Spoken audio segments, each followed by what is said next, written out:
Excellent. Okay, welcome everybody, and thanks everyone for attending. And I'm glad we all survived last night's storm. Definitely was quite a windy one. Woke up this morning with some branches lying in my road. Luckily, the City of Cape Town was on hand to come and assist. But we just, I think, take a moment to think about those people who aren't as privileged as us and are probably dealing with a lot of collateral damage this morning. So if we can just start with a moment's silence.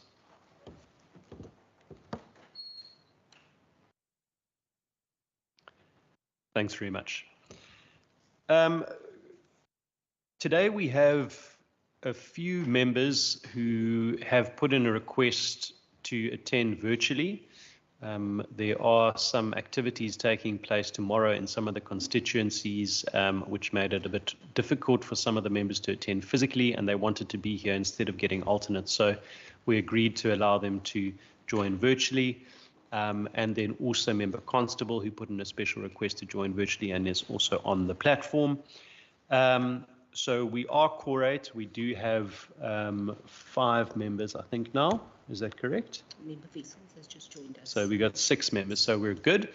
And take the opportunity to welcome our colleague in the chamber, Honourable Masipa, who is taking on the might of the officialdom by himself today, physically. So welcome, Honourable Masipa.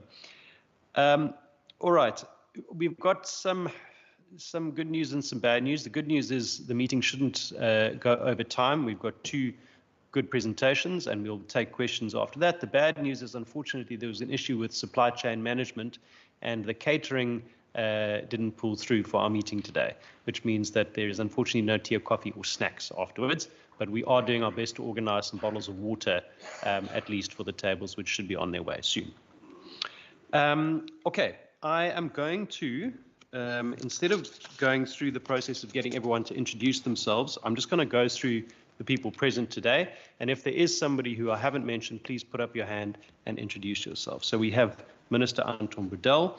We have Mr. Gerber, the Head of Department, Mr. Gafour, the Director of Strategic and Operational Support, Mr. Fritz, the Director of Finance, the CFO, Mr. Mohammed, the Chief Director of Environmental Governance, Policy Coordination and Enforcement, Mr. Hardcastle, Director of Planning and Policy Coordination, Mr. Basir, the Director of Environmental Law Enforcement, Ms. Keat, the Acting Director of Environmental Governance, Ms. Shippey, the Chief Director of Environmental Sustainability, Mr. Mukanya, the Director of Sustainability, Mr. Isaacs, the Director of Climate Change, Ms. LaRosse, Director of Biodiversity and Coastal Management, Mr. Aronser, the Chief Director of Environmental Quality, Dr. Lena, Director of Air Quality, Mr. Haider, Director of Waste Management, Ms. Davis-Wolmerans, Director of Pollution and Chemicals Management, Mr. Mabusela, the Chief Director of Development Planning, Mr. Tofi, the Director of Development Management, Region 1, Mr. Munro, the Director of Development Management, Region 2, Ms. Jordan, Director of Development Facilitation, Ms. Jacobs, Director of Development Planning, Intelligence Management and Research. That's from the department.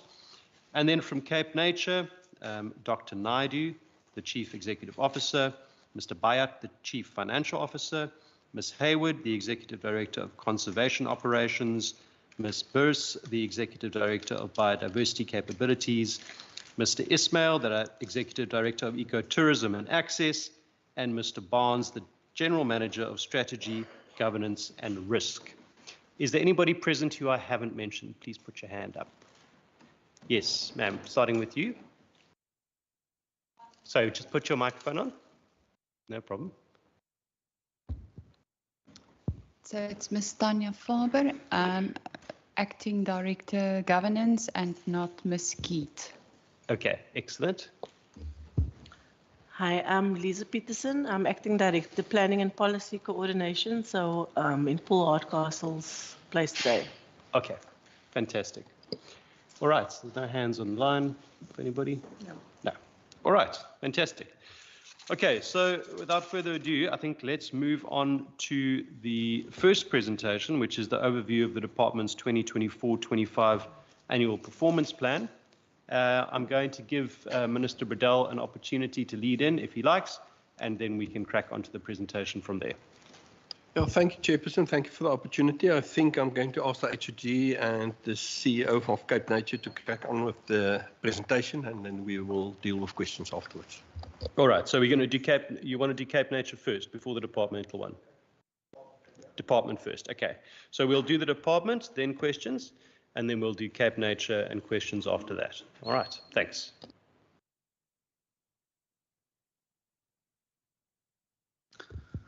Good morning, everybody. I'll then present first. I thought Minister is going to take an hour in terms of introductory words. So we kept, for that reason, kept our presentation short.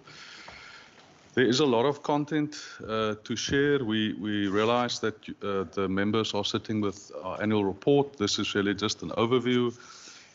At one stage, we were considering asking each one of the chief directors to come in on the programs, but then we very quickly get to more than 100 slides.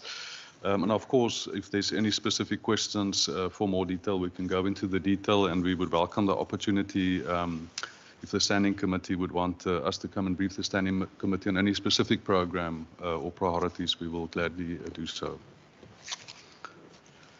This was the request to share the organizational structure, to go into our vision, mission, and the purpose, to touch on our core functions, and there on those few slides, I will elaborate a little bit.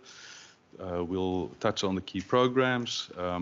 I will broadly speak to the Cape Nature as the entity, and then of course Dr. Ashley Naidu will go into more detail. And you've also asked for our first quarter expenditure report. I'll ask Johannes as the CFO to come in on that. And then we'll touch on the current legislation that we are ministering, but also the request to share some of the legislation that's under development. This is our organizational structure. Our post of Chief Director Management Support, who under normal circumstances is also the CFO. That post has been vacant end of this month. It will be a year. There is a process underway with the Department of the Premier in terms of organizational development process to look at the Chief Directorate and the CFO responsibilities. But for at this stage, Anwar Ghafoor is the acting Chief Director, and Johannes also has the CFO responsibilities. And then we also have the Director Spatial Planning post, which has been vacant for approaching 10 months, and that will also, as part of the organizational development process that's underway this year, that will also inform where we're going in terms of that critical post. But that's the organizational structure, and you'll see from the programs, we'll touch on the work from across the programs, from across the directorates. In terms of our vision, mission, and purpose, there is a lot of legal mandates that we're responsible for, constitutional rights. So the vision very specifically speaks to the fact that a resilient, sustainable, quality and inclusive living environment is the vision. The mission to promote a resilient, sustainable, quality and inclusive living environment in support of human well-being. And the purpose, the services that the department provides to the Western Cape citizens are aimed at creating a more sustainable environment and create a better living conditions for all. So the mandates coming through there, and the fact that we're not only having to look after the present, but this portfolio very specifically also looking after the future, which can at times be very challenging, but a key focus on the centrality of the citizen, on the human rights aspect, which you'll see coming through in the vision and the mission, and also in the work that we do. So the human rights and gender mainstreaming and particular focus areas that you'll see. In terms of the core functions, and here I'll elaborate, and we welcome the opportunity to, in future sessions, go into whatever level of detail the standing committee would like. In terms of the department, the land use management advisory advice and services, our department is responsible for provincial planning and regional planning. But we also, through those mandates, are responsible for the oversight and support and seeing to the effective performance by municipalities of municipal planning. So both the municipal regulatory planning, the land use planning, but also the municipal spatial planning. So a lot of work happening in that space. We have had significant law reform that we played a key role in the country in terms of the planning law reform. But with that also, and I will touch on the legislation, also writing our own provincial planning legislation.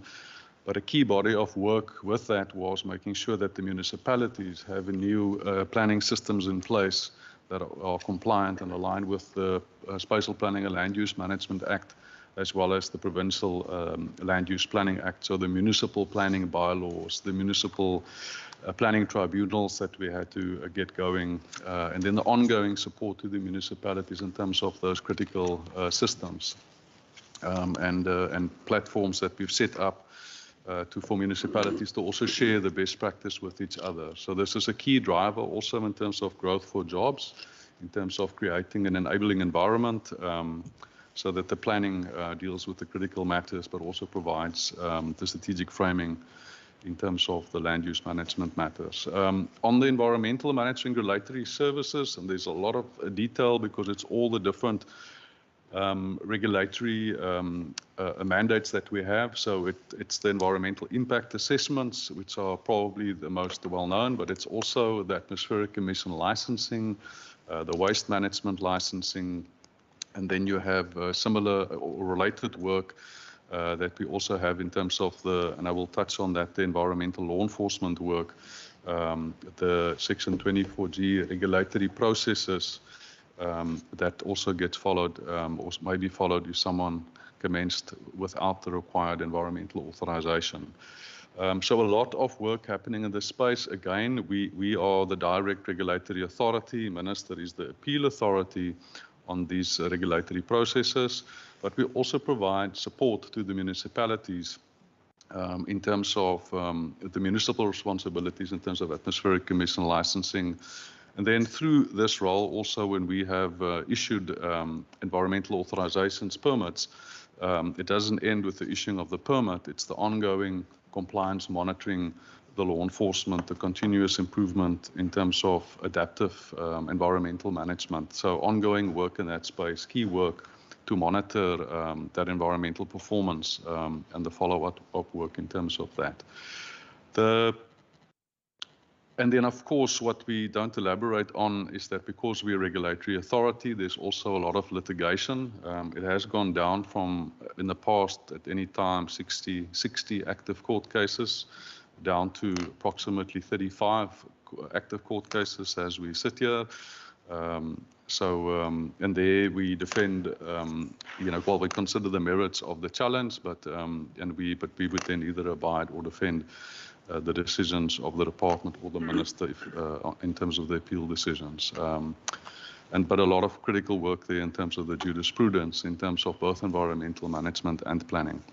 In terms of the sustainable spatial planning, this is absolutely key and coming through strongly in terms of the new priorities and the new term also, because it is about not the compliance planning, but the enablement that comes through the planning.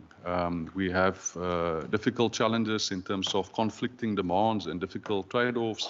So we certainly have to be better in terms of our intelligence-driven, strategy-led the planning that we do. So our department, key role with the partners in terms of the provincial strategic priorities, so with the growth for jobs strategy, with the One Health work in terms of well-being, critical work with the safety partners, and then in terms of innovation, culture and governance, the general governance, a lot of it happens through the spatial planning, the integrated planning, integrated budgeting, integrated implementation, and then the ongoing monitoring and adjustment.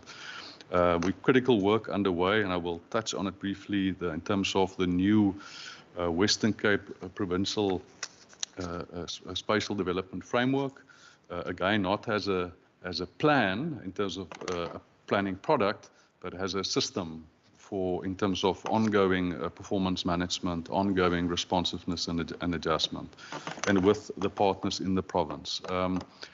The Development Planning Intelligence Management and Research Service is critical, so has, in terms of our decisions, are only as good as our intelligence, and a lot of things changing. We're the fastest growing province, so we have a lot of challenges in terms of growing demand, and then also the spatial issues specifically.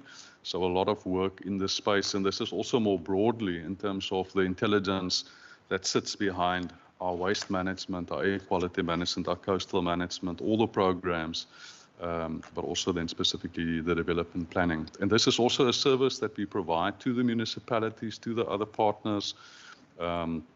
It's to bring the best intelligence to bear in terms of the decisions that we need to be making at the planning level, at the regulatory decision-making level, and the ongoing emergent strategy responsiveness that is required. The development facilitation services, this was a critical function in that a lot of the legislation have always provided for a proponent in terms of the regulatory processes to upfront approach us for free advice and guidance, the Regulation 8 guidance. But we specifically set up this service so that we proactively provide as much guidance as possible in terms of all the considerations, in terms of the best available information, coordinating across the different authorities, so not only our own permitting processes, but also the processes by other authorities, whether it's water and sanitation or municipal or heritage, but to coordinate with those authorities. So the development facilitation also becoming more and more important as we have to not only secure ecological sustainable development, but we, as the Constitution requires, at the same time have to promote justifiable social and economic development. A critical function is the overall environmental governance, the Environmental Implementation Plan being a key instrument in terms of the National Environmental Management Act, but it's the coherence and the integration across the environmental governance that is required. So although we have specific regulatory functions, it's how do we integrate that and integrate that with the partners, and more integrating that as part of the planning that we do. So the fact that we have the mandates in one ministry, in one department is absolutely critical in terms of the integration, the holistic view. And then the environmental governance in terms of all the legislation I've touched on, but critically the monitoring and the enforcement. This is absolutely critical. Often people, and I often would tell people that none of us like to be regulated, but we all want our neighbors to be regulated. So often people will complain when they want to develop and must go through a process, but they will absolutely insist on that process when their neighbor wants to develop. And then the law enforcement is a critical process to also change behavior. So it's about the change behavior. So every opportunity for when there's law enforcement and the Section 24G rectification process is an opportunity to assist a producer, to assist a company, to assist a person with a natural or juristic to actually transform their operations.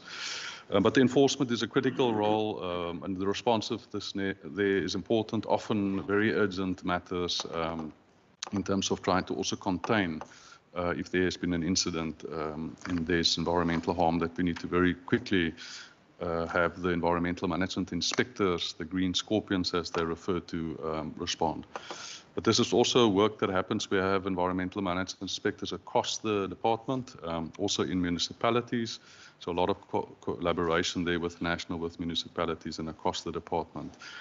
The waste management, it's the waste planning, firstly, in terms of the provincial waste management strategy, but also assisting the municipalities with their waste management planning, which are required to be part of municipal integrated development plans. But then it is the waste management actions to specifically flow from that, and very specific imperatives for the province in terms of waste diversion, the waste economy, the regional solutions that are coming to the fore. And then, yes, the waste licenses and all the waste management sites, that there's the ongoing work in terms of monitoring and the oversight and support. And this is a key area of work, ongoing area of work in the province to support the municipalities in terms of those waste management facilities, because this is also a human rights matter, environmental health matter, One Health matter. In terms of air quality management, we have our own air quality monitoring stations. As a province, we don't have enough. We used to have 12, we now have 10 because of budgetary and resource constraints, but the network is broader than only our air quality monitoring stations.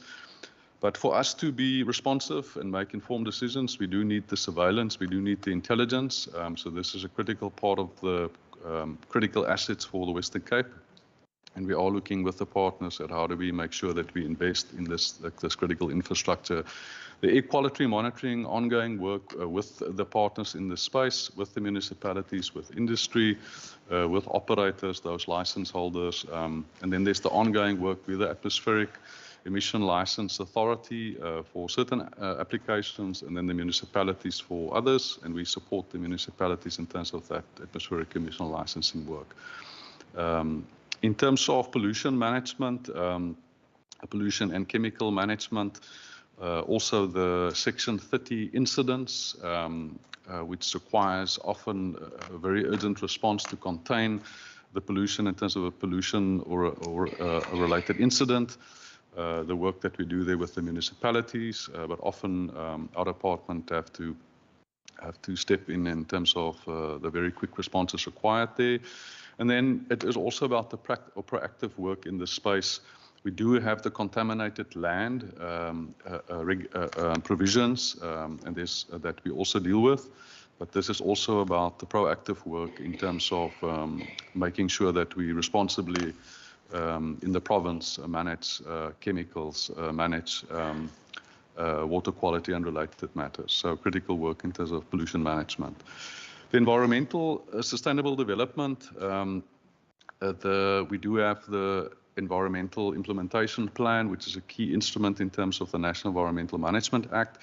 But there is a critical work in terms of raising the level of awareness, the environmental education and awareness programs that Program 6 is responsible for.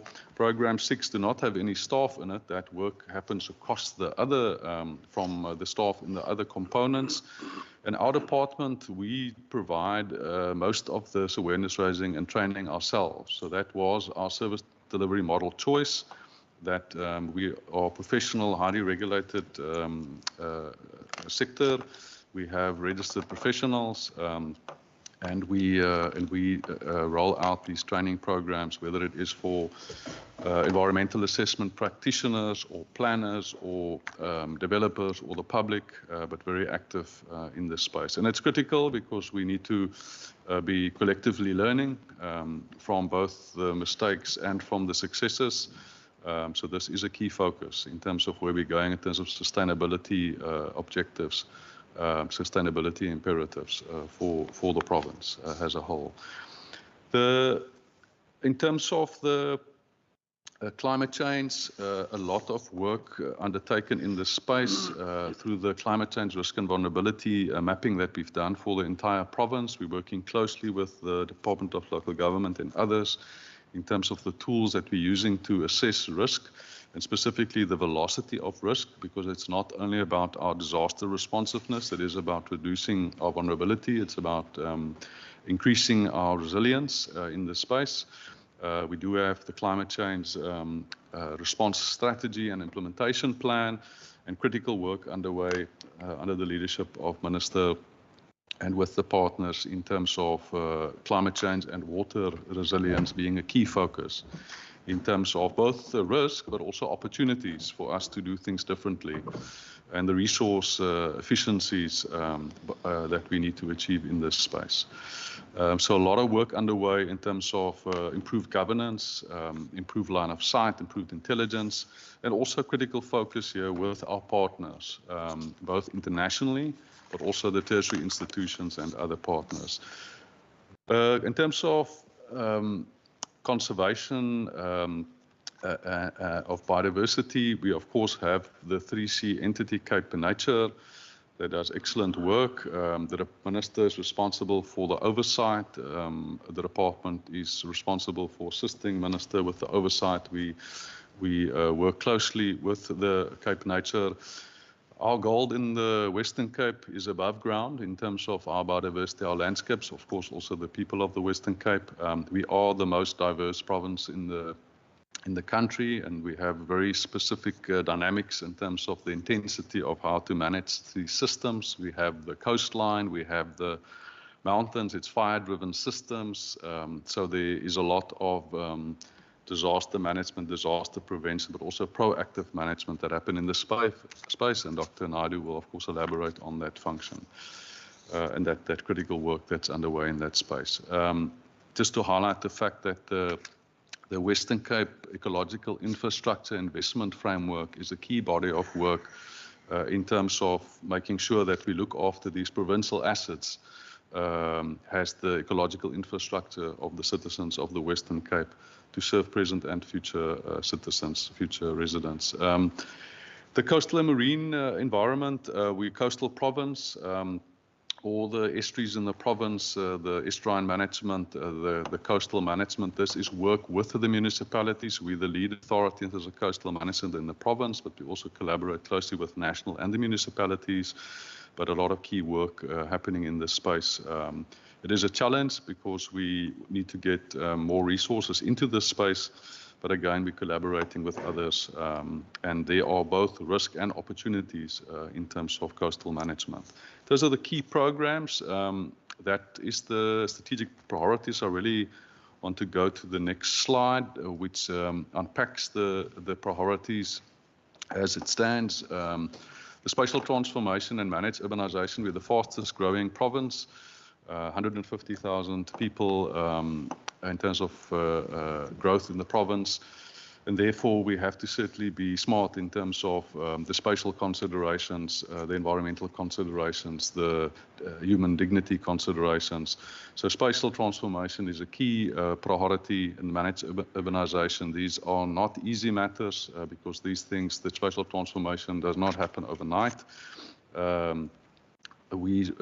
Critical work in terms of the coordination with the other sector departments, Department of Infrastructure, Health and Education, the Human Settlements portfolio within Department of Infrastructure, and then of course with Treasury, with others. So key work in terms of the coordination within the province, the spatial targeting that is so critical, the spatial performance that is so critical, and key work that's underway at the moment in terms of the next term.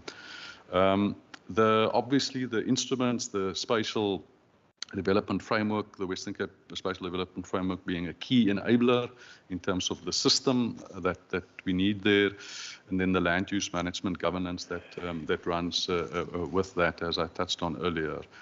And yes, the spatial transformation, it is about the intent, it is about the purpose. It's not about of course it's the compliance that's required, but the good governance in this space is about the performance ultimately that we're after, and therefore to become a more resilient, more spatially transformed Western Cape, but also specifically with a focus on the settlements. In terms of the climate change and water security, and I did touch on the climate change response strategy that's in place and the pathway that we've set out for the Western Cape to 2050. Key work underway in this space. The water management, we have developed with the partners the 15-year water resilience plan for the Western Cape.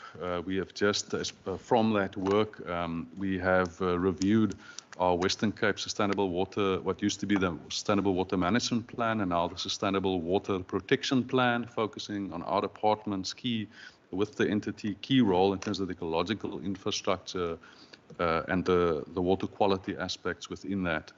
But work underway in terms of taking that forward with the partners. I've touched on the air quality management and the critical network there, and the fact that we need to make sure that we look after those air quality monitoring stations and that we increase the network. Waste management, it's a key focus. Minister have pushed hard and with the municipalities in terms of being a lot smarter in terms of waste management in the province.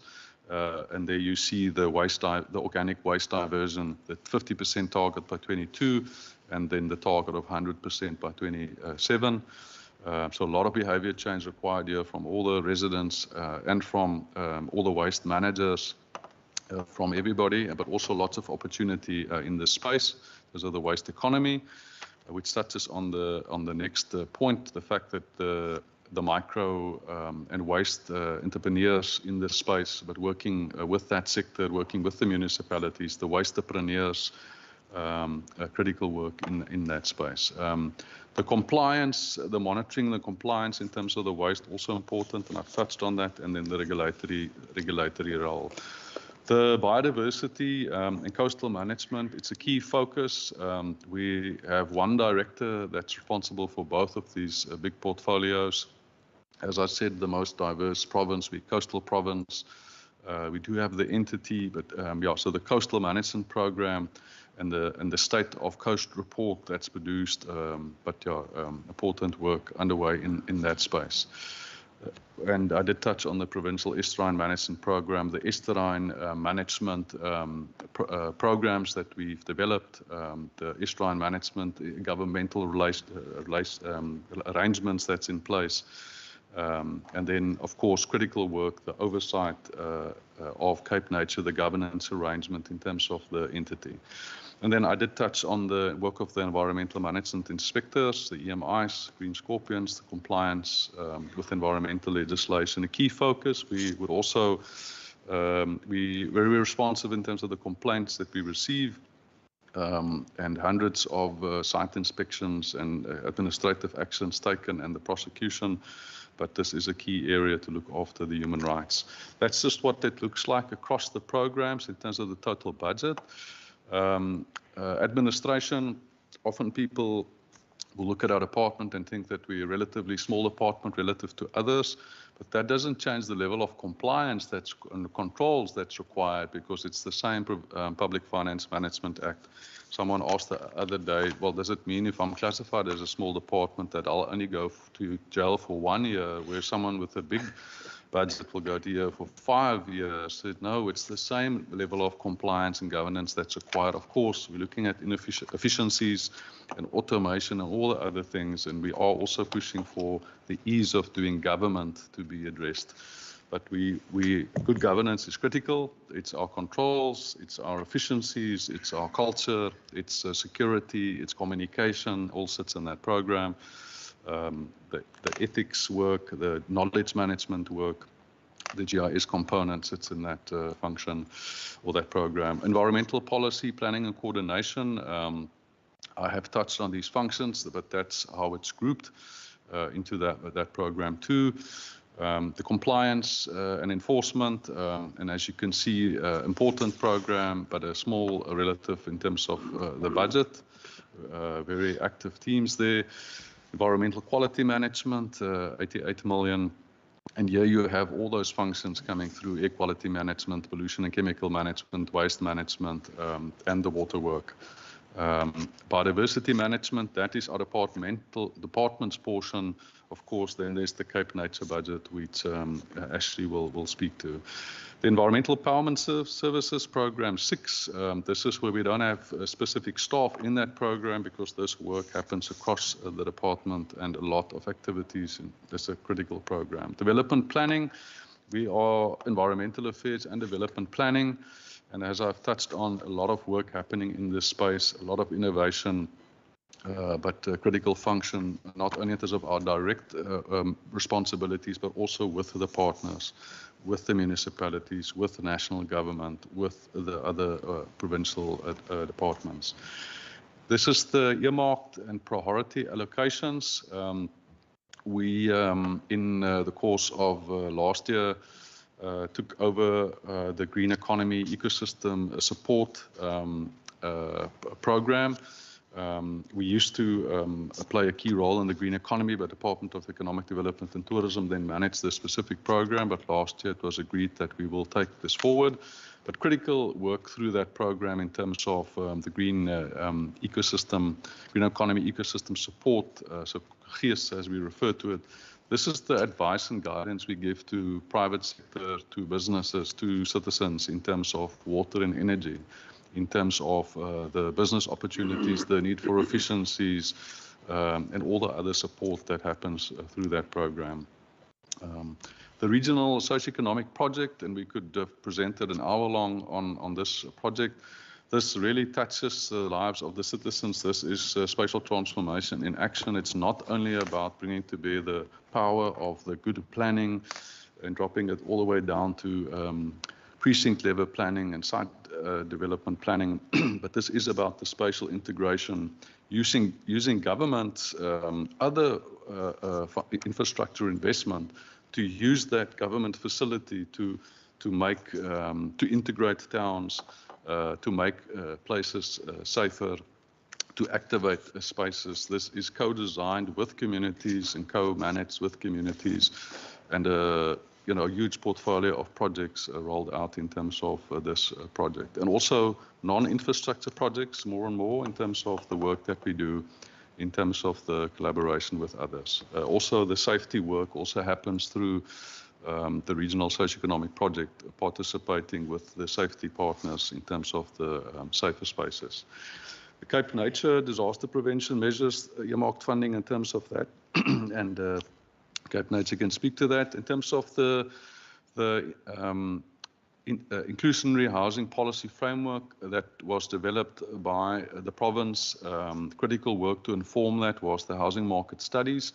We're now busy supporting the municipalities to develop their policies and their areas of priority to address inclusionary housing, but the intelligence on the housing market was absolutely critical. So we're busy with round 2 and some key insights coming through that in terms of the need, the changing market, opportunities to do things differently, and a lot of interest from everybody in terms of this work. So the municipalities specifically asked for another round, also updating some of the studies we did in round 1. Environmental impact assessments. We achieve our 100% target in terms of the legislated timeframes for decision making. Last year we missed one time frame, and we missed it by a day or two. And yeah, of course, the difficulty is that it's not just about coming to a decision within a legislated time frame. It's to make sure that it's a quality decision, that it's the correct decision, that we can defend it in appeal, that we can defend it in court. But we did motivate for the fact that we would want to achieve higher efficiencies, because we would want to cut the decision-making timeframes by 30%. We're also looking upstream in terms of the developers, the consultants, also on their side of the time frame, being faster. There was also related to that, the 25% at least of environmental impact assessments where we don't want to follow a normal process. We want to make use of the proactive instruments that are available, development setbacks, maintenance management plan, urban area adoption, and we're hard at it in terms of a quarter of the processes following those processes. Proactive screening of school sites, more than 2,500 school sites.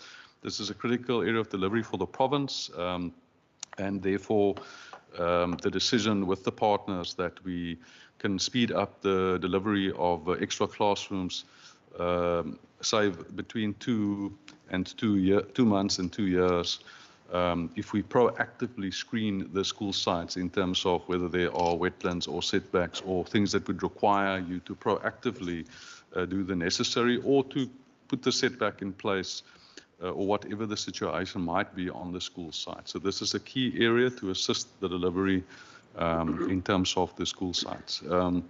Spatial mapping of the EI decisions. This was to develop the intelligence in terms of the decisions that we have made, and to then keep the system updated. So that was also supported in terms of the earmarked funding. The Section 24G, the rectification processes. Here it was also about improved efficiencies in terms of those environmental impact assessment processes, those decision-making processes. Sustainable water program. That was a very small earmarked allocation. This is such a key focus for the province and important for the citizens and the water resilience into the future. But that was the earmarked allocation that we've received. We are now busy with the medium-term expenditure committee budgeting processes in terms of where we're going, and we are elevating water as a strategic risk, but also opportunity. So looking at the shifting in terms of resource allocation. Waste management, it was a critical consideration to assist the municipalities to determine how much landfill airspace we still actually have left, so that we can proactively plan for the waste diversion that's important, and to timelessly manage with the municipalities in terms of a new airfill space, but also all the other waste solutions that's required. This really just summarizes the earmarked allocations in terms of those amounts. There you see the economic classification. Our department, over the years, the allocation in terms of our project money and our operational budget, and having to absorb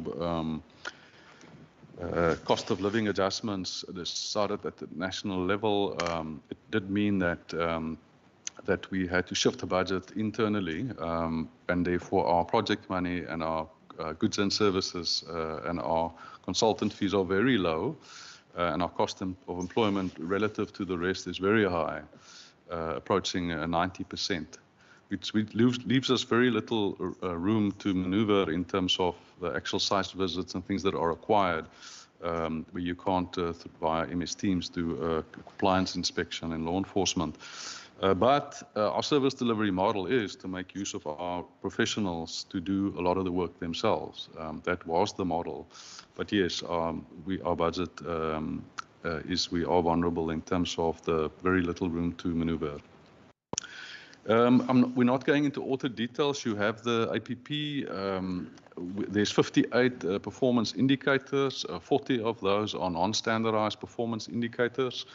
And 18 are national environmental sector standardized performance indicators, where we are contributing to the achievement in terms of those indicators for the country, and critical work in terms of those 18 indicators.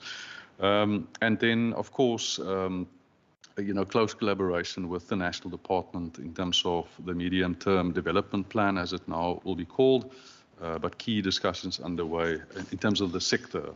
In terms of the planning sector, we do not have min-mec structures for planning in South Africa.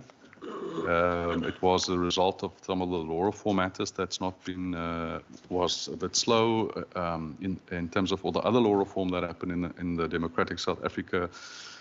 So there is a need for, at the national level, within the sector, we are collaborating with all those different role players there, DPME, Rural Development, Land Reform, DCOC. There's a number of national role players in this space, but this is a need for us to, in terms of that, the planning sector, we are collaborating, but we do not have a sector plan. We do have the National Spatial Development Framework now, but of course we are collaborating with the other provinces, with national, in terms of the planning work as well. In terms of the reporting entity, and I'm not going into all the detail here, Dr. Naidu will go into the detail, but Cape Nature was created through the Western Cape Nature Conservation Board Act at the time as a 3C entity. We are now, the Western Cape Biodiversity Act come into effect, but it's coming into effect in stages. And then the minister is directly responsible for the oversight, the department responsible for supporting minister, and then also a number of key responsibilities in terms of the act. As the accounting officer for the department, I'm accountable for making sure that in terms of the transfer to Cape Nature, in terms of them being the legislated entity, that the value for money is there, that the good governance is there, that we plan together, that Cape Nature delivers in terms of the provincial and departmental priorities. And there you see the nature of the operations, but Dr. Naidu will elaborate on that. This is what the programs look like for the entity, and again, I'll leave it to Dr. Naidu to speak to that.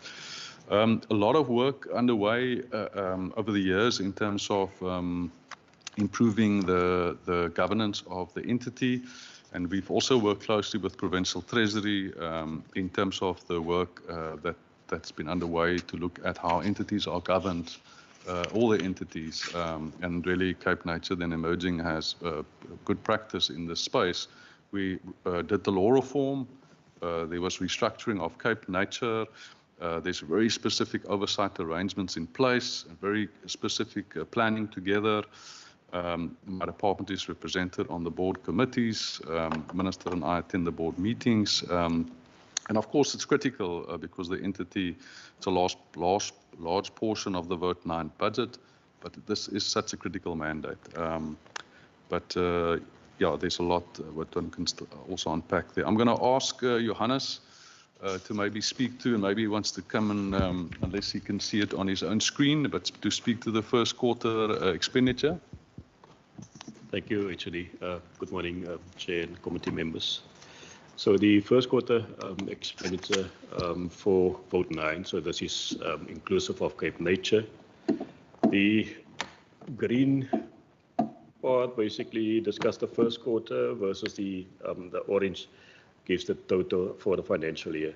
Just to note that the first 6 programs are part of the environmental sector budget program structure, and then the 7th program, development planning, is a Treasury approved budget program structure. So for the first quarter, the plan was to spend nearly under the 50 million, so 149.98 million, and we actually spent 146 million. That is been displayed within the programs, and then per economic classification, the bulk thereof in terms of the transfers, of which that is to Cape Nature. So Cape Nature, we transferred 77 million for the first quarter. The rest of the expenditure for the first quarter, the bulk thereof, is in respect of compensation of our employees. So our variance in terms of the first quarter expenditure is nearly 3.6 million. That is mostly with regard to vacancies.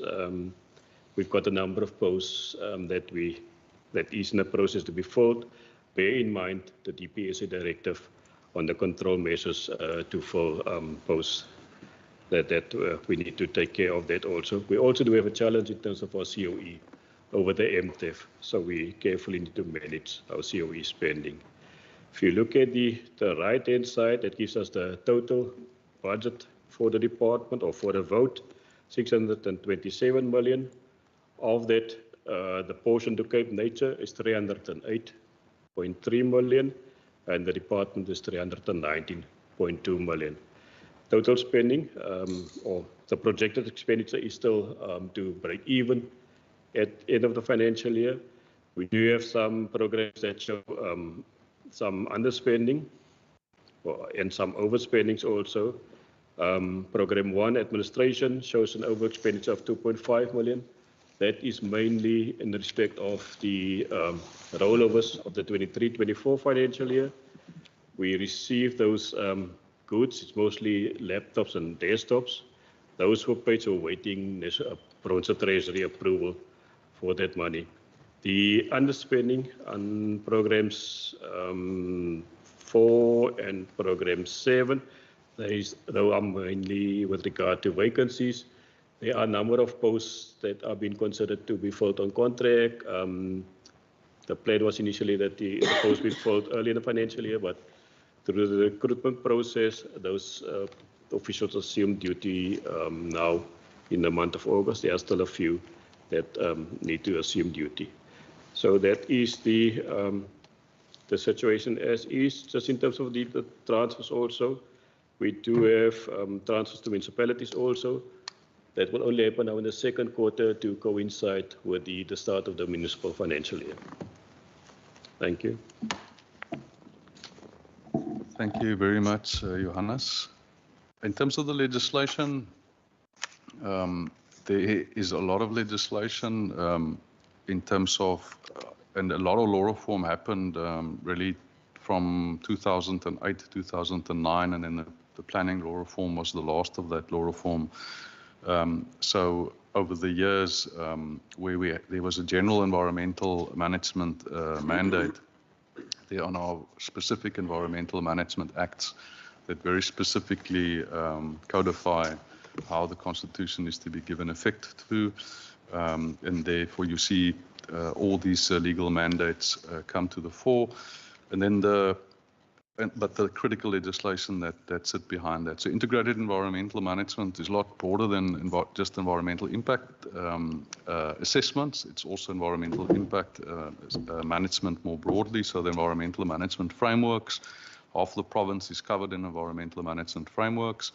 But it is about making sure that we do proper environmental planning in order to frame and assist with the environmental impact assessment work that happens also at the project level. But environmental impact management, impact assessment, obviously key mandate. The climate change mandate I've spoken to. I've spoken to all the mandates, so I really want to just show the legislation. And of course, it's the Constitution is front of mind with both the national and the provincial constitution, because it is about what the legislation must be given effect to, the impact to be had, the citizen centricity, that's so important. But as you can see, there is the National Environmental Management Act, which is the framework legislation, but then you have all the specific environmental management acts and the regulations and a lot of sector planning. And many of these require that there is a strategy for the province. And then we also have very specific state of reports that we do. So whether it's state of coastal management, state of the coast, state of air quality management, state of waste management, and all of those are relative to our strategies that we have in terms of these specific areas of focus. But then there are all the regulatory work and the support work and the law enforcement work that also flow from these mandates.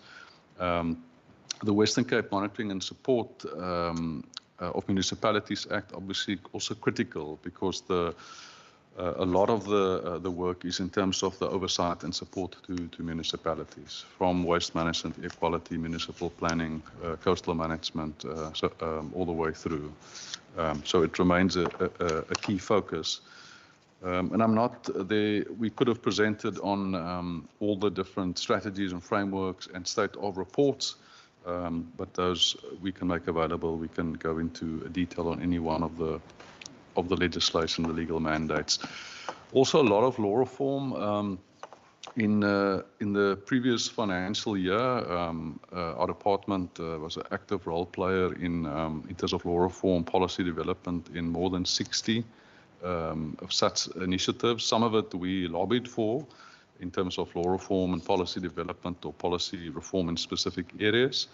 And we partner closely with legal services in the province and others in terms of substantively engaging in those processes through the national work groups and through the MINTEC and through the MINMEC structures, but then also very specifically commenting in terms of the law reform processes. But in terms of our own legislation, the Sandveld Environmental Management Framework, absolutely key body of work because of the historic challenges in the Sandveld in terms of potato production, the rooibos production.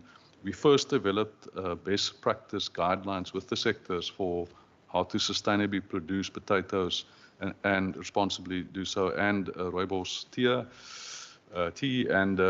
But then we took it to the next level in terms of developing an environmental management framework. But now we're taking that to a standard. So that means that we have strategically assessed the entire Sandveld area, and that if the standard is in place, you would just have to put a farmer management plan in place in terms of the production and non-production areas. You do not require project level EIA. And there's some ground truthing and things that's required for that farm level management plan. So this was a significant body of work, and we would want to see similar standards roll out elsewhere, where you want to proactively achieve both sustainable production and conservation. The Mossel Bay was similar testing of what the instrument can do. So there we also took taking the environmental management framework but a focus on human settlement development, which is a key need in that area. And again, proactively looking at the instrument that proactively will decide that, so that you don't have reactive project level EIA. But that's in development. And then the Biodiversity Act that are coming into effect in stages, now busy developing the regulations in terms of the Act. The coastal management work, specific coastal erosion and coastal accretion that we're seeing in many areas. So a lot of work done in terms of what those risk lines and management areas need to look like. And now busy looking at the options in terms of how the coastal management areas and the work should find its way into the legal instruments and be governed moving forward. But of course, this is about risk, but also opportunity moving into the future. I'm not going into the detail. I've touched on we're busy already with the second round of law reform in terms of the Western Cape Land Use Planning Act. We're also working with national, as you see further down in terms of the national planning legislation, reforming that. But we're busy with the Second Amendment Bill for the provincial legislation and also in terms of the regulations. Hard at it with national in terms of the Spatial Planning and Land Use Management Act, learning from the implementation over the last 11 years to see what law reform is required in that space. The same within the regulations with national. And then the municipal bylaws and land use planning, ongoing work across the 30 municipalities in terms of spatial planning, but in terms of the municipal land use planning, specifically the metro and the B municipalities. And then, ongoing work in terms of the integrated zoning schemes, the integrated land use schemes of the municipalities. And that's it. There's, of course, a lot of detail in terms of all the strategies and programs. It was really just to give an overview. We would welcome the opportunity. The teams are here. If there's maybe questions on specific programs. Chairperson, I don't know whether you want Cape Nature to go over and present, and then, so I'll stop sharing. All right, thanks very much, Mr. Gerber. We're going to allow for some questions before Cape Nature, because I think Cape Nature also has some more specific items within theirs where we can ask some questions. I just want to first welcome Honourable Murray joining us. He's going to keep you company, Honourable Masipa. So you've got some company in the chamber. Mr. Gerber, I'm going to do things slightly differently today. And normally we take 3 questions at a time. I think with the nature of today's interaction, let's do one at a time. We'll do one question answer, and just see how we go with that. I'm going to go first. I'm going to abuse my position, if you don't mind. But I think just generally, in terms of that overview, and we will definitely get more specific presentations on some of these issues. I think definitely the 15-year water sustainability plan and air quality management plan, some of these other things that we do get a lot of queries about within constituencies and communities, we can start to really drill into. But I think some of the things that I pulled out of this, the one is, your budgetary constraints. I said a speech last week where, I was talking about budget and the Western Cape not getting its fair share. I think this department in particular could do with a bit more money, to put it lightly. But I think the money that you do have seems to be spent well.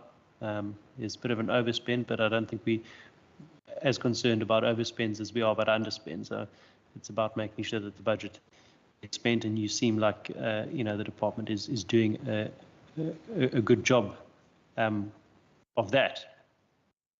Just one or two questions. The first one is in terms of that vacant post for spatial planning. How close is that to being filled? I also noted in terms of what you mentioned for development planning intelligence. I know the city of Cape Town, I was there for a number of years, and the dam system was set up while I was there during that time.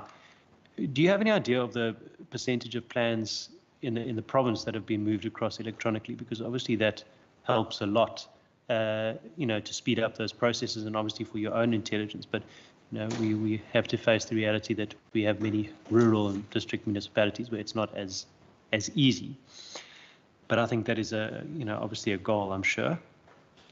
And then just one or two quick ones. In terms of your adaptation plans and linkages with agriculture when it comes to climate change, I mean, we often hear, about Elgin not being able to grow apples in a few years' time. When I was still vast, I remember hearing that. That's still, kind of going.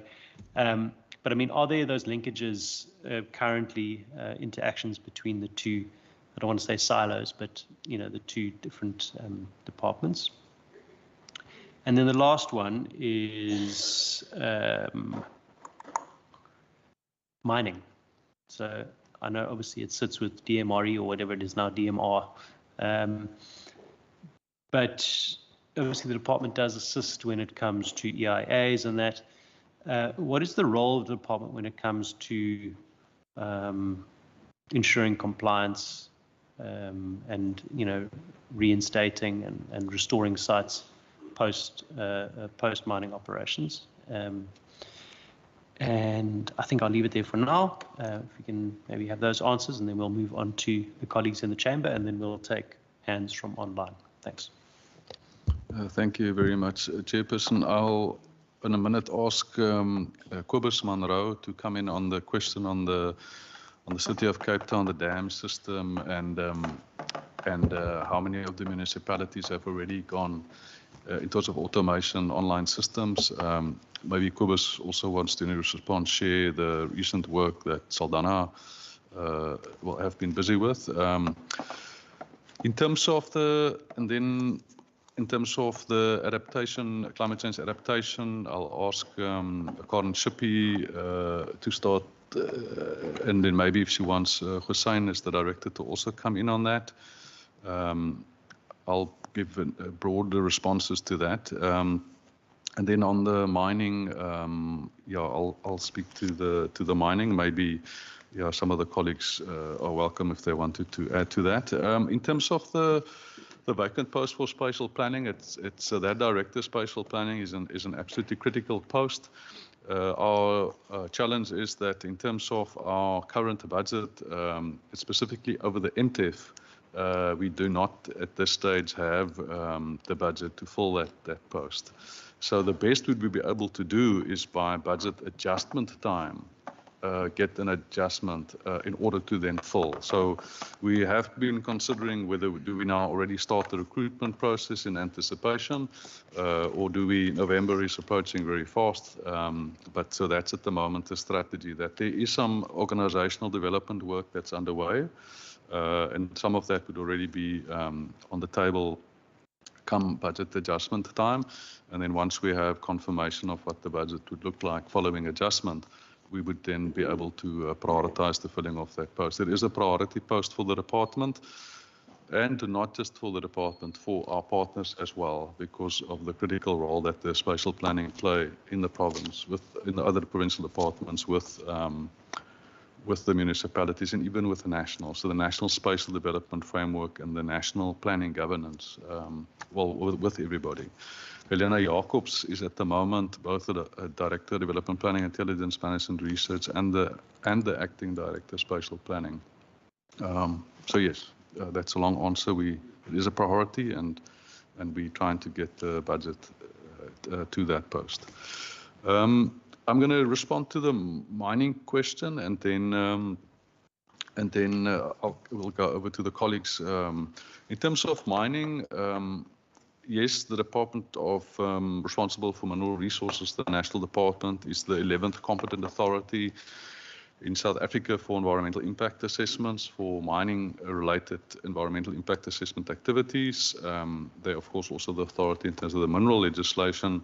Our department very actively comment on all applications in our province where we are not the competent authority. So there's on average 120, 150 of those a year.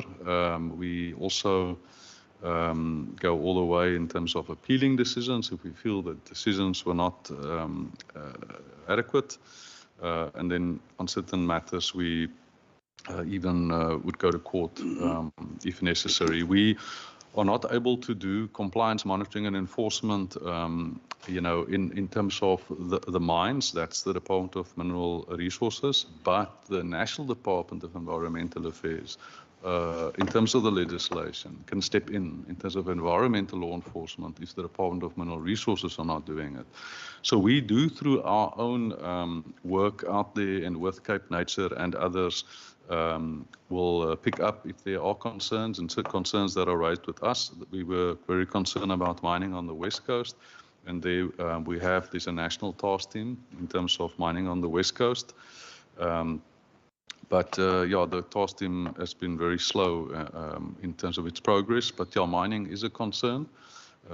We need mining, but we want there to be good planning and strategic decision making. And then the follow-up is so important in terms of the concurrent rehabilitation that is supposed to be happening.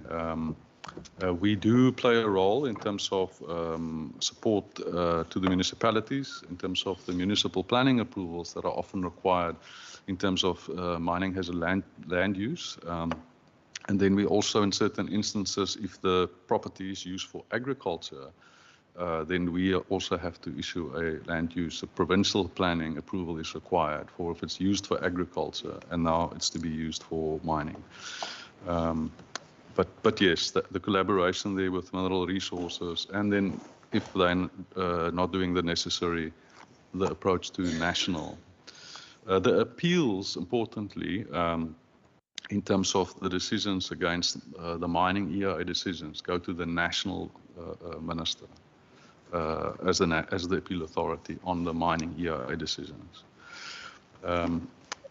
All right, I'm going to ask Kobus to then come in on the City of Cape Town's the dam system, but also the rest of the municipalities, maybe also Saldanha, in terms of the municipal planning, municipal land use process decisions. Thank you, Gerard. Chair, thanks for the question. The COVID period did us a big favor in this regard, Chair.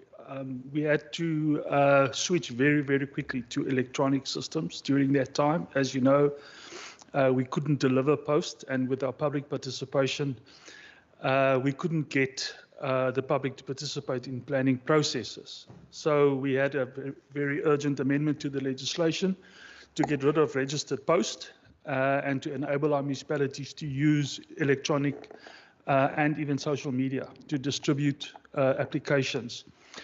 And it also then transformed the way we accept applications. So most of our municipalities in the Western Cape have the ability to accept electronic plans, both land use management plans as well as building plans.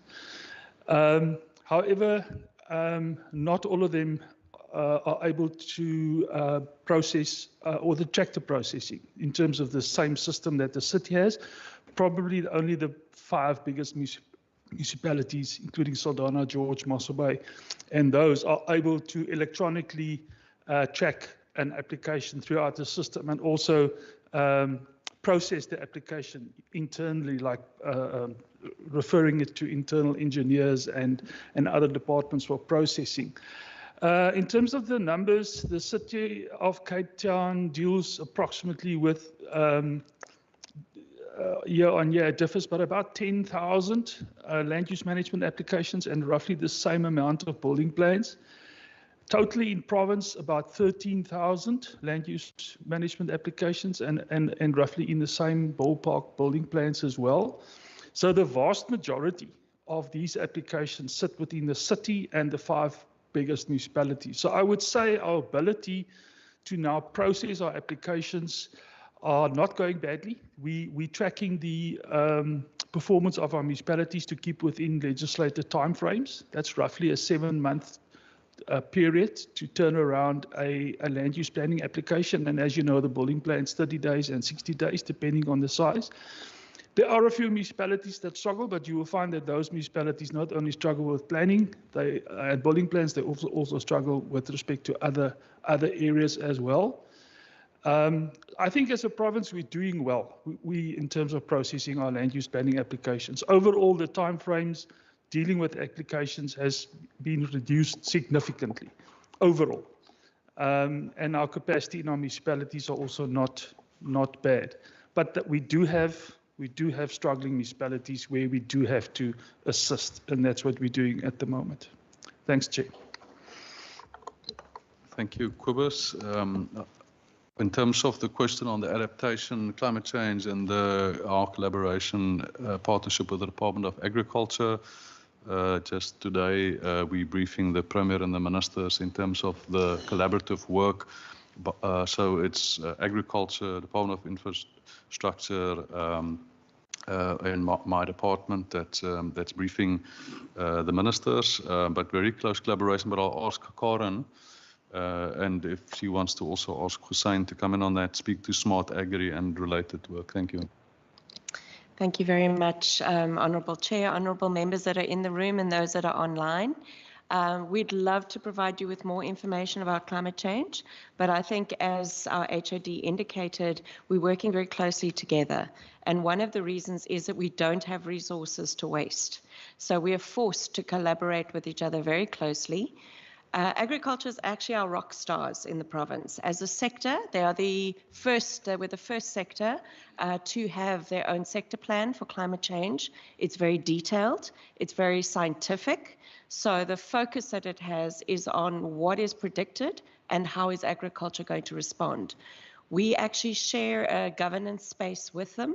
So in fact, as of last year, we now co-lead climate change between Minister Bredell and Minister Mayer. So we're working incredibly closely on climate change, working forward. Some of the other sectors I think still need to come to the party, but definitely agriculture is there. And we also are now engaging internationally with some of the NGO partnerships together with agriculture, because they are so bound closely together. And I think, yes, our work with local government on the water resilience space is something that I think also probably deserves a bit more of a deeper detail for your committee. Thank you. Thank you very much. That's the responses to the questions. Thanks, Chair. And I'm sure probably our next set of questions from Honourable Masipa, you'll be very happy to hear about the positive stories of agriculture as the chairperson of that particular committee. Honourable Barret will take questions from you after that. Honourable Masipa first, and then answers, and then we'll take Honourable Barret and answers. Thank you, Chairperson. Just on your question with regards to mining, agriculture last year in the National Assembly worked on a bill called Preservation and Development of Agricultural Land Bill, which obviously was brought about by the issues of mining invading land and obviously agricultural land being used for other purposes. As you know that we've got insufficient agricultural arable land in the country, so farmers and agri-sector was quite pleased that we can really process that particular bill. But the concern that obviously was raised was, which I raised, was a court ruling which was quoted in Dola Oma Institute. It states that municipalities are mandated in deciding establishment, I quote here, sorry, or subdivision, because this is part of municipal plans, legislations that empowers the national department to veto a municipality's decision with regards to rezoning township subdivision is unconstitutional. So I think the question for me, obviously, you know, we didn't really hear any voice from your side with regards to this particular bill, but the question has always been, would this bill lead to that ruling coming, because there's a precedent that has been set. And I must also just indicate that although what you call the rest of the sectors were quite happy, IRR raised concern about the bill, and I know that also the Mining Council also raised their reservation about the bill. So I'm just wanting to know if you have got any comment to make with regard to this bill. The second part for me really has to do with biodiversity as one of the strategic priorities. Wetland is a problem, and it's not only a problem in the Western Cape, it's in the whole country. And I just want to know how far does, the province get involved in the municipal land where obviously wetland are being used and so forth. And if also there has been cases in the Western Cape where approval were processed, where buildings were erected on a wetland. As we know that Pretoria Centurion has got a case in point in this regard. In terms of also, your role in advising municipality, especially the informal structures that are being built on this wetland. I was a constituency head for Kailicha, and I have got the experience of the challenges when it rains, when people have to be, evacuated from those wetlands. So obviously the second point I think you talk about in the strategic priorities, the enforcement and development management. I just want to really get a feel in terms of how do you really enforce or, participate in terms of supporting municipalities, especially on those environmental planning and ensuring that, they adhere to the mandate or the legislation.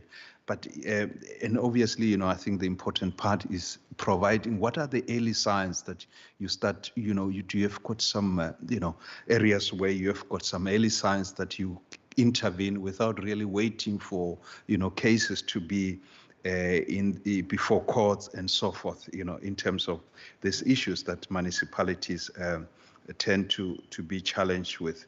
And I just want to move to another point, which is obviously I can't really give you the slide, but it talks about assisting municipalities, amend their bylaws. So the question for me here is what is the capacity level of the Western Cape municipalities? 9 being the highest, 1 being the poorly capacitated, and which are those municipalities that are really challenged with regards to capacity of really creating bylaws, enforcing bylaws, and what is being done to improve and what are the early indicators there, with regards to those municipalities. I'm going back to one other area that you indicated here, conduct environmental capacity building and awareness activities and SMME support intervention for waste entrepreneurs. I'm raising this because, as a province, we have got the growth for job, G4J, where we indicate that we want to grow this economy by 1 trillion rands in 2035. I just want to know, because the economy of waste is quite big in the Western Cape.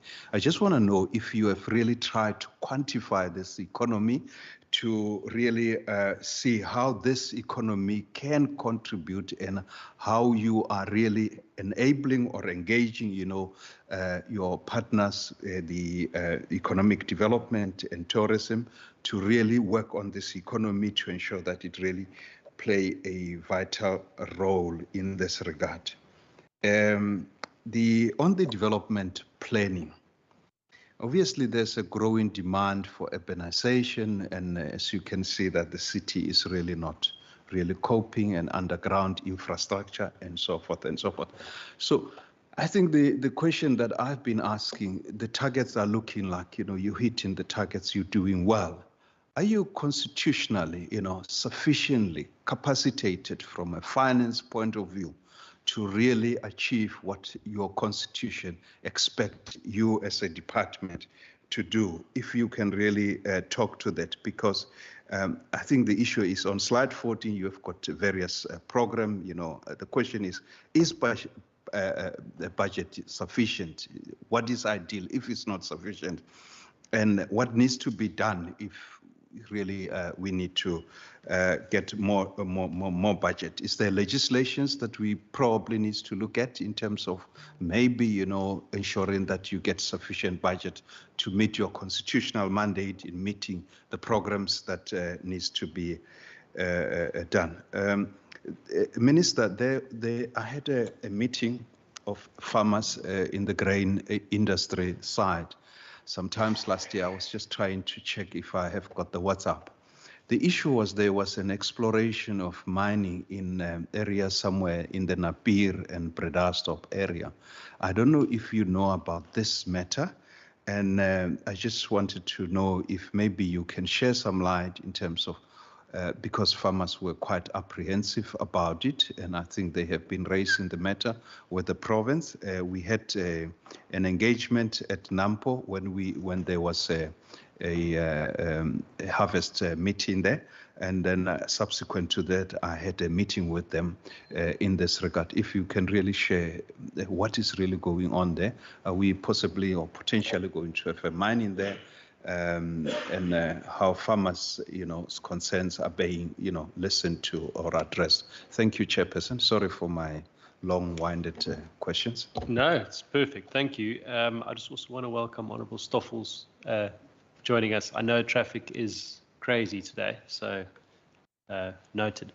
Minister and Mr. Gerber. Thank you very much for those questions, Honourable Member. I'm going to ask maybe Gottlieb and Natasha to come in on the wetlands matter and how we're working with the municipalities in terms of wetland. It also touches on some of the EIA matters, but let Gottlieb and Natasha can start with the response there. You've also asked in relation to that, in terms of the building regulation, maybe Kobus can speak to that. In terms of the question on mining and agriculture, I'll briefly speak to that. Maybe, if Ayub also wants to come in, but I'll speak to the court judgment. And then on the bylaws, I'll also ask Kobus. The bylaws, it's all the areas. So it's waste management bylaws, it's air quality bylaws, and of course there's a lot of the municipal planning bylaws. But maybe to ask Kobus to start the response there in terms of the capacity of the municipalities and the work that's underway to support the municipalities. There are areas of concern in terms of the equality and the waste management bylaws, but the colleagues can speak to that. And I'll ask Gottlieb and Salim to speak to the waste entrepreneurs and the size of the waste economy and what are we doing with the partners to enable the waste economy. And in terms of I'll speak to in terms of the budget issues, in terms of urbanization and the constitutional mandates. Maybe to start on the mining and the PD Alpha legislation that's in development. That is a long time coming because the previous legislation from the 1980s, the Conservation of Agricultural Resources Act and regulations are old legislation. So we certainly do need the law reform.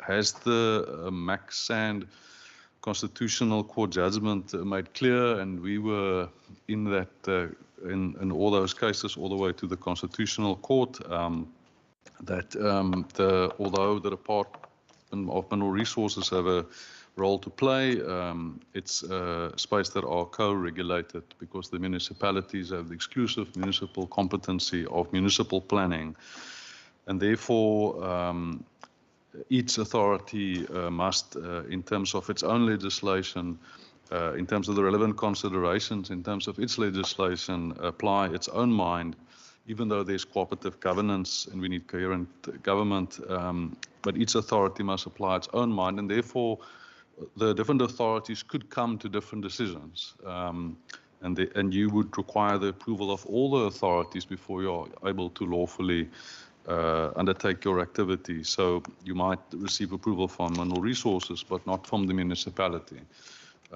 If it's land that's used for agriculture, you might not receive a provincial planning approval. Again, the merits of those decisions are considered based on what comes out of the process. So it is about the process, engaging with the information to be generated. Again, the planning becomes important. In the city of Cape Town, the silica sand, the sand in the Cape Town area was so important that the city of Cape Town had a structure plan to protect the strategic sand resources in the Cape Town area, so that people shouldn't build on the sand before that resource is actually mined. But the reverse is also true, that we need, where are the high agricultural potential land that we need to be looking after, and how do you plan for agriculture and conservation and mining, because we do need all of that, but the planning certainly needs to assist us. We are active in the commenting in terms of that law reform, and I don't know whether Kobus wants to add anything to that in terms of the PD Alpha. Kobus? Thanks, Chair. Thanks, Gerard. Yes, Gerard's of course correct. So both acts apply. I think why it appears for some that it doesn't is because most municipalities exempt you from their land use planning process if the subdivision only involves a bona fide agricultural subdivision. So the act still applies, you just exempt it. But some municipalities do not give that exemption. Municipalities like Stellenbosch, where the farms are so small already that the subdivisions are no longer for agricultural purposes, those are for other lifestyle estates and so on. But yes, so both acts apply, and yeah, we're actually looking forward to the PDLP Act to be enacted. I think it will solve some of our issues with the current old legislation, which is already very, very outdated, 1970. Gerard, if I can go to the next question, the question about the buildings on wetlands, of course, my other colleagues also assist with that, but our municipalities, we create forums, Municipal Planning Aids Forum, where we discuss these matters and difficulties that municipalities have in approving building plans in areas where other legislation are also involved, not only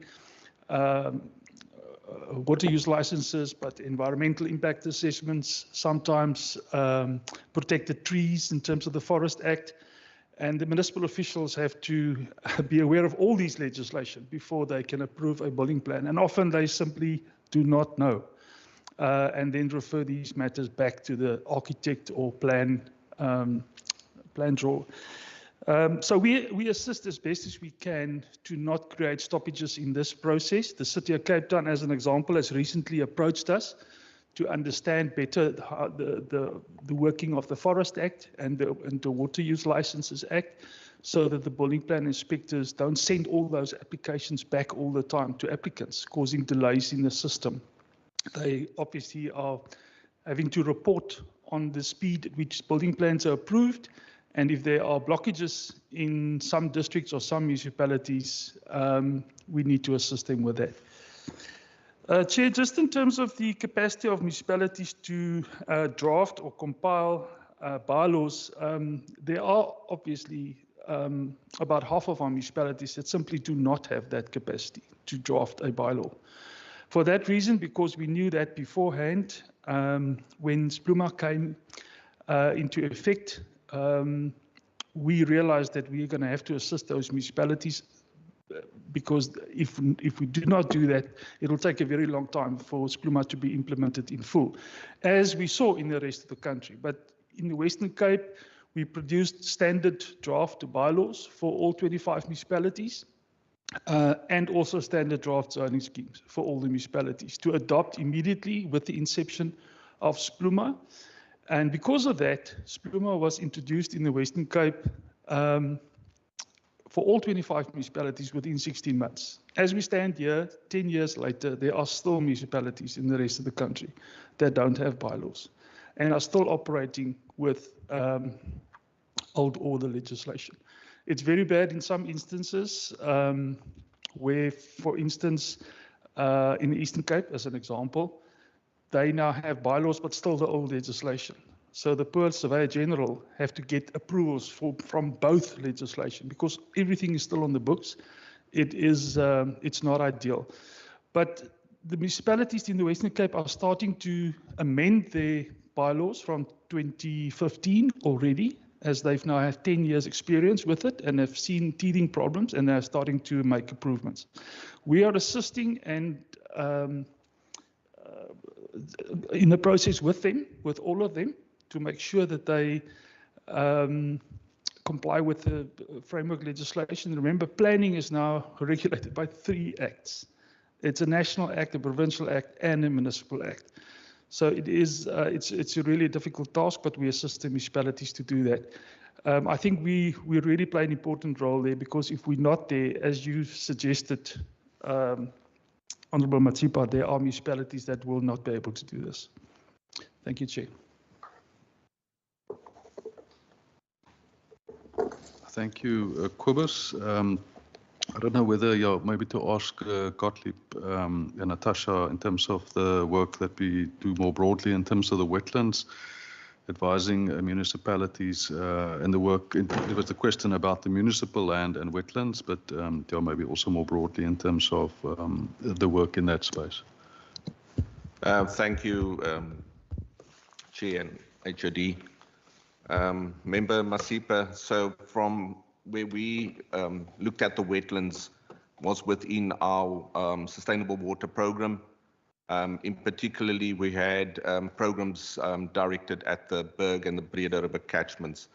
So we were looking at the valuation of wetlands, and we done some strategic studies on strategic wetlands so far through our economic work in those 2 plans which we're implementing.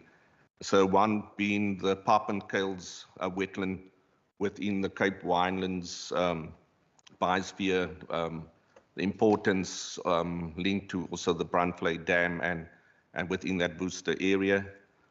So we were evaluating, looking at the various socioeconomic models and what the importance of that wetland is to that region. So that's the study and work is there for further detail. Similarly, we just completed now at the end of the financial year, we completed also a study on the another important wetlands in the Breda River catchment, which two wetlands, which is the Kleitjieskraal wetlands as well as the Romans Rivier wetlands. And similarly, also in terms of looking at that importance, and not only in terms of the ecosystem services, which is so important with wetlands, but also, as you know, these wetlands are also bordering agricultural utilization, agricultural. So we looked at what role does that play and the value of that role. What do we need to conserve? Obviously, from our mandate, the pollution control mandate, what role that plays within that whole ecosystem. How do it assimilate pollution and the role in terms of pollution control? So very importantly, but broader also to our other work around ecological infrastructure, ecosystem services, which is so important. So that in terms of the economic studies, the valuation has been completed, and that also, while we were actually working on the Paardenkales, doing the study on the Paardenkales, we managed to also influence the erection of I think it was a telecommunication tower, where we just also in terms of engaging with the service provider in shifting, because it would have a greater impact. So while we were doing the study, they were looking at erecting, this mast or So that's from my colleague Natasha can add as having the oversight directly on this project with the task teams, but so it was looking at a number of wetlands within in the Western Cape. Unfortunately, due to budget constraints, also the economic work on the sustainable program also have been curtailed. But yeah, in terms of what and others providers or other parties can utilize that information has been really invaluable. Over to you, Natasha. Thanks. Thanks, Gottlieb. I don't really have much to add to that, except that on the kind of development in wetlands, although what Kobus was referring to is in a very regulated environment, illegal occupation within those areas obviously is a big problem. And as Gottlieb indicated, the value of wetlands in actually assimilating pollution, when you get informal settlements around those areas and there's not adequate services, and there's obviously a lot of pollution that runs off into those wetland systems. And that is a big challenge. But yeah, other than that, I don't have anything else to add. Thank you very much, Gottlieb and Natasha. The question on the, I'm going to ask Ayub as the Chief Director and maybe Ahmad as the Director of Environmental Law Enforcement. The question about how do we enforce the legislation in terms of municipalities, and the question, you know, of being reactive as well as proactive in terms of compliance monitoring and law enforcement in terms of municipalities. Ayub? Thank you, HOD. Chair. With regards to the enforcement, as HOD mentioned, we're primarily reactive, so we depend on complaints from the public or other organs of state. And in terms of the enforcement, if there's a contravention by a municipality, namely non-compliance with the waste management license, or they've triggered a illicit activity in terms of the EIA regulations, we will then enforce in terms of administrative enforcement. So by going out on site, investigating and verifying the complaint. And if a illicit activity has been triggered or a contravention has been verified, we will then issue them with a administrative notice in the form of a pre-compliance notice. This then gives the municipality an opportunity to make a representation and provide information pertaining to the activities which was discovered on site. Failing which, if there's non-compliance with that, we will then issue then a final notice in the form of a compliance notice. If there is pollution or degradation, we will then issue then a directive. Criminal action is essentially the last resort. Should there be non-compliance with our notices or instructions. And we have taken a number of municipalities, we charge them criminally in terms due to the non-compliance and also the severity of the transgression or the pollution that has been caused. Thanks. Thank you very much, Ahmad. Just to add to that, there's specific compliance monitoring that we do in terms of the waste management facilities of the municipalities. A lot of awareness and best practice and happening in that space. We also, a few years ago, went through a process where we proactively with the municipalities amended 80 licenses so that we make sure that there's no unnecessary requirements on the one hand, but that the necessary requirements are also in there. And then the work that followed to support the municipalities to achieve the level of compliance in terms of those license conditions. But we are busy with a program, proposals in terms of a program to support the municipalities to get to where they need to be in terms of the waste management facilities. But as you heard, the compliance monitoring law enforcement happening across the different areas. We do prioritize, the team does prioritize in terms of, so there might be a lot of complaints coming in, but there's a focus on the human rights. If there's a risk for human health, you know, those get prioritized in terms of how fast we respond. I'm going to ask then for just on the waste economy, the wastepreneurs, ask Gottlieb and Salim in terms of the size of the waste economy and what are we doing to enabling that economy, and then I'll end with the response in terms of the budget issue. Thank you, Gerrit, and through you, Chair. So thanks for that question, Member Mapisa. So yeah, so our work with the SMMEs has started a number of years ago already. We're looking at they've been important play an important role in the waste management and waste management services.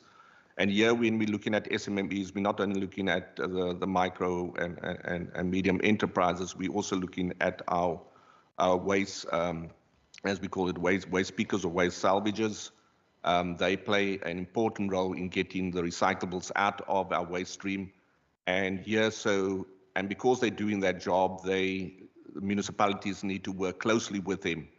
So there's been a number of interventions in how we can make it more inclusive for bringing the various micro and medium entrepreneurs, but also the waste pickers on board within that service in delivering that services. So yeah, in terms of the waste economy, or as we are driving also through our the third generation integrated waste plan, where we're looking at the circular economy. We have certain elements which is really ideal in terms of utilizing where we can make an inroad into driving this whole circular economy and playing that role within also with the growth for jobs and growing our Western Cape, but also national economy.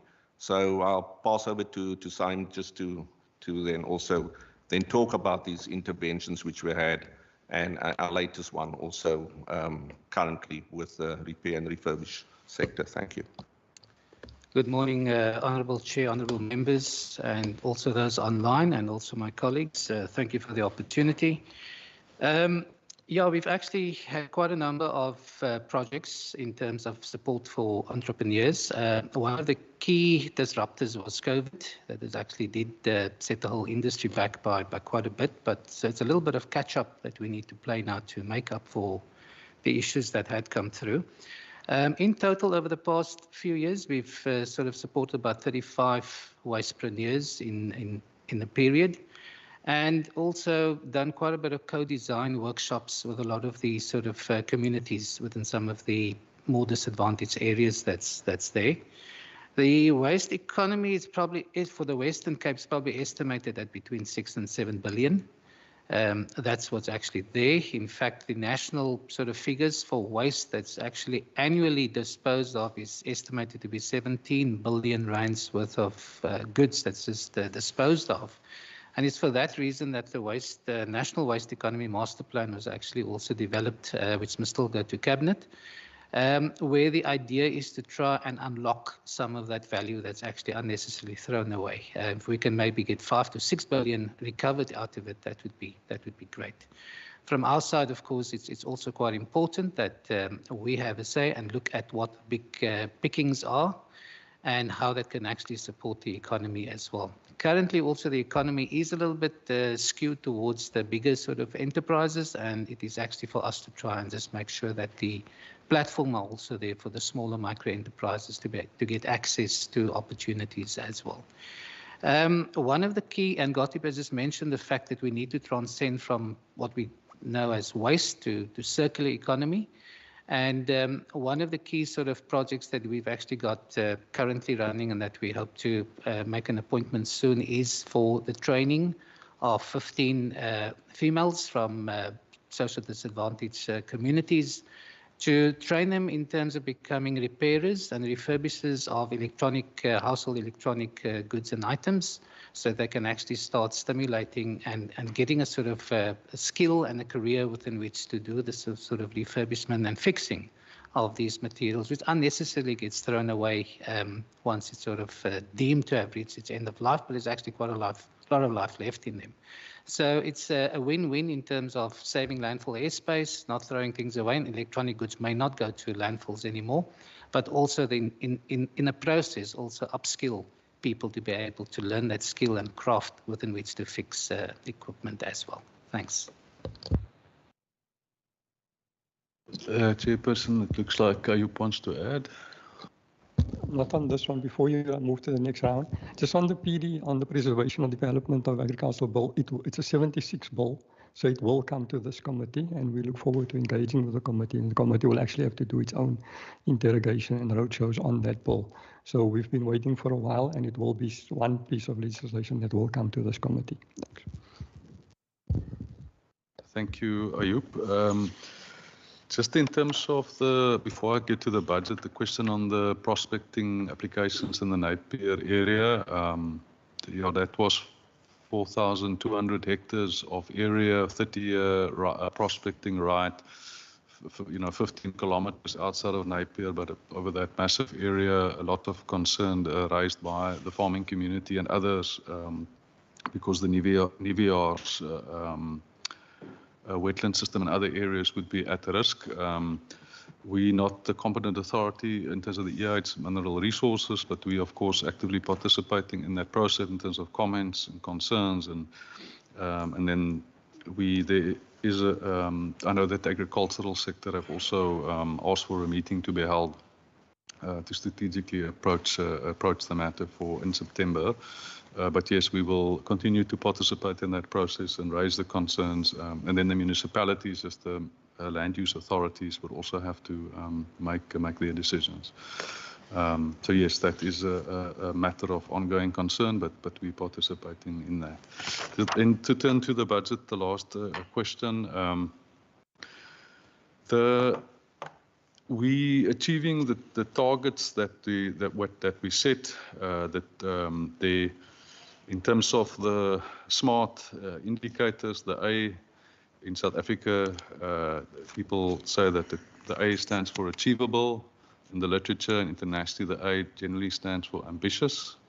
So there isn't the fact that our indicators and our targets responsive to the actual need.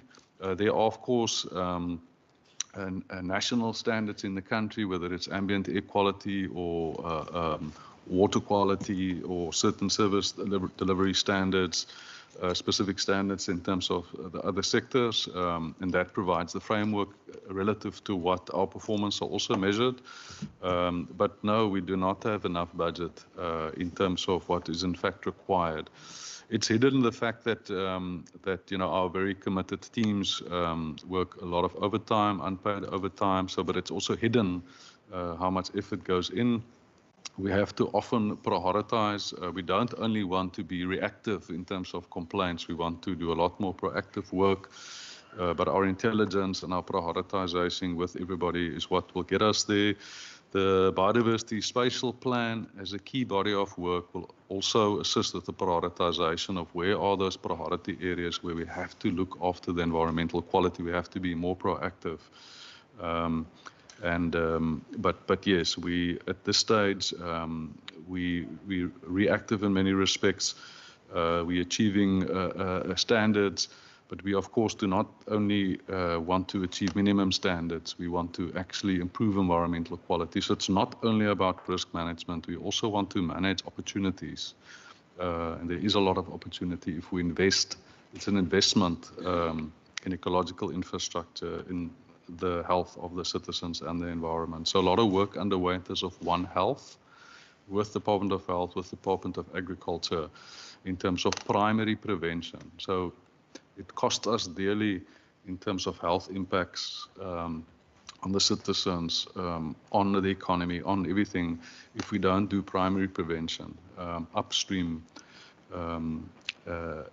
we were kept very busy downstream in terms of pollution, in terms of all the impacts. We're trying to prevent impacts. But yes, the important work of the Standing Committee and SCOPA and everybody else in terms of keeping everybody accountable and making sure that we're also responsible in terms of the little resources that we have. But yes, there are concerns that has been raised that in terms of the risk that this portfolio holds for the citizen and the opportunities that it should also bring for the citizen, that we need to certainly invest more into Minister Bradel's portfolios. Thank you. That's in the last of those questions. Thank you. Thank you, Mr. Kaba, for that comprehensive response.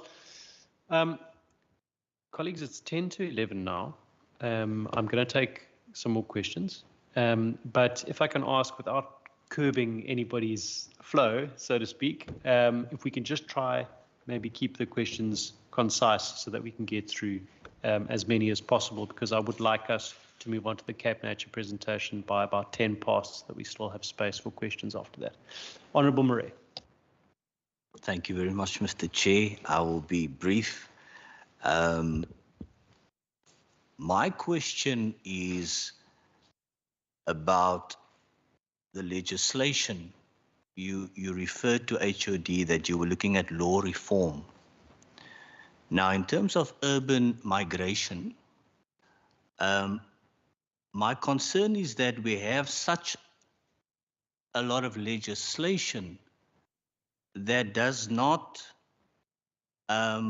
provide sufficient protection for the environment in terms of illegal occupation of land. It's weak. Is it weak legislation, or is it a lack of enforcement?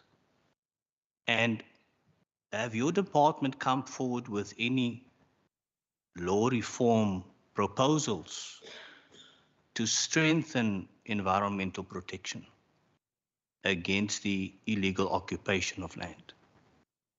Because the Western Cape Constitution places a high premium on the environment. That is why Environmental Commissioner was actually referred to in the Constitution of the Western Cape. I also want to ask in terms of the prosecution. Have there been successful prosecutions of environmental offences? And how many were successful in terms of the number of charges? Is there anything you could give us in terms of that? And then I know that the courts are very busy. How would environmental offences feature as a priority in a magistrate's court when we have the type of situation we have in the country at the moment? And then my last, and I promise this will be, is that, last question, is that your program, does it include environmental, how can I put it, changing the behavior of people? Do you have a school program that you're also perhaps running in terms of assisting in changing people's behavior when it comes to the environment and respecting the environment at schools and so forth? Thank you. That will be my questions. Thank you, Honourable Murray. Mr. Kaba, Minister. Right, I'll be quick to hand over to the colleagues to speak to these matters. In terms of the law reform, in terms of the urbanization, maybe to ask Ayub to maybe come in on this, and even Kobus. Just to maybe briefly mention the fact that there is close collaboration between all the government role players in this space. We have developed with SALGA a manual for local authorities in terms of how to deal with unlawful occupation of land in terms of their powers. There's also specific protocols in place between municipalities so that they can also act on each other's property or, support each other. And then we've also very specifically, as part of the SALGA manual, developed what are the things that you can do in terms of, all the legislation that comes into play. Often it's not so much that there's a problem with the legislation. It is that specifically, often the national property specifically targeted, to the extent that they will even say shift that structure by 5 meters so that you remain on the national property. And so some of this is very well planned, very well organized. There are people selling property, selling building material, doing construction, but it is a specific priority. All the authorities would have to work together. And just to use the example of Watergang, so there the municipality obtained a eviction order that did not require the municipality to provide reasonable alternative accommodation. So that was the judgment, but the municipality could not give effect to it, because in practical effect, what do they do with the thousands of people that are settled there that might then block the access road into town? And so it's so they even got a judgment, but how do what are the long-term solution to now address and the humanitarian issues that come into play? So the unlawful occupiers, or also there's specific procedures to be followed. But maybe in terms of the enforcement and in terms of the support to the municipalities, maybe Kobus and Ayub to briefly speak to that. Thank you, Chair. Thank you. I think for the legislative, we implement the law which Parliament actually creates. And that's the difficulty that we sit with, because there's a problem, you write law. So the model that we possibly following is a problem. We only implement the law. We're not the crafters of the law. We influence the law, and so ultimately it comes to us. So we always say, when people complain to me about the amount of laws, it's there's the Parliament pointing to they're the ones who actually approve the law, and then the MEC or the Premier will sign the law into place. But we need to look at things in an integrated fashion and find out where the gaps are. So if you spoke about the preservation of agricultural bill, it's going to put in place another new licensing system. That there's going to be listed activities, for example, and we're asking what is the necessity of that. Can we look at integration? Now, NEMA, the National Environmental Management Act, speaks about 24K and about integrated authorizations, about joint authorizations and permitting, etc. So we need to look at things in a more holistic fashion and see how we can achieve those objectives, because we know they are a problem, and then there's a capacity issue in terms of the implementation. So unfortunately, Kobus also mentioned there is there's the SPLUMA, which is the national planning legislation, then there's the LUPA, which is the Western Cape legislation, and then you've got the municipal bylaw, and you've got the provincial regulations, and you've also got the bylaws within the municipality and the different schemes. So I think it's our responsibility to see how we can combine and how we can overlap and integrate some of those things. And NEMA has allowed. Gerard mentioned the instrument, the Sunveld instrument, for example. So we were hoping to take that to the level where the water use license in terms of is also considered upfront. The CARA permit, the agricultural permit is also considered. Can we package all those things together and issue one authorization, one decision? So we're working on that, but it does take a lot of energy, and I mean, Lisa behind me can tell you it's very frustrating, because some people don't want to move out of their boxes. They want to keep things because this is my forte. You're not the specialist. This is how we have to do it. We've even included those that in the planning legislation as well. Where there can be synergies and combined processes, a one-stop process, maybe not a one-stop shop if we can't get it right, but at least align the processes that the applicant can follow one integrated process that we need to go on. So so it's a cautionary to all of us in terms of that's involved in the state. How do we deal with legislation going forward, and what is the purpose of the legislation going forward? Going on to the question about the enforcement matters. It is a sticky point. What is the capacity at the NPA to actually prosecute? Now, the EMIs or Green Scorpions, we carry the dockets on behalf of the police. We do the investigation. The police does not do the investigation. They do go take statements, etc. And then we hand the docket over to the NPA, and they've got to do the prosecution. So it is a big issue that we've raised at the national level in terms of the success rate of the NPA actually then going forward and taking on these prosecutions and prosecuting people successfully. We have there's an alternative that we also put in place, not only depending on the NPA to prosecute, but we try and negotiate with the alleged transgressor, and we enter plea and sentence agreements as well as an alternative.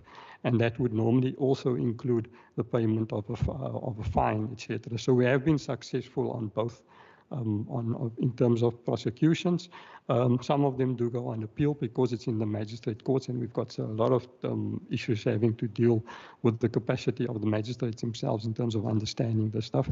And there is a national prosecutors forum that has been established, where we engage with the prosecutors as to how they need to present this information and present training at the national level as well. That's part of the green, the environmental management, inspector network that we do.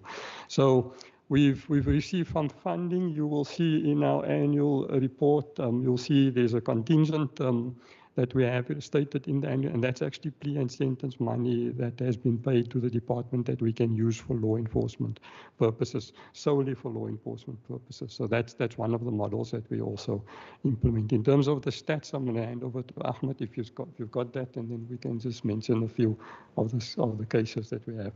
We can't mention the cases that we're currently investigating because of privacy reasons, and but we have had some matters to go. It went the full way, and we've been able to successfully prosecute all plea and agreement by plea and sentence agreement. Thanks.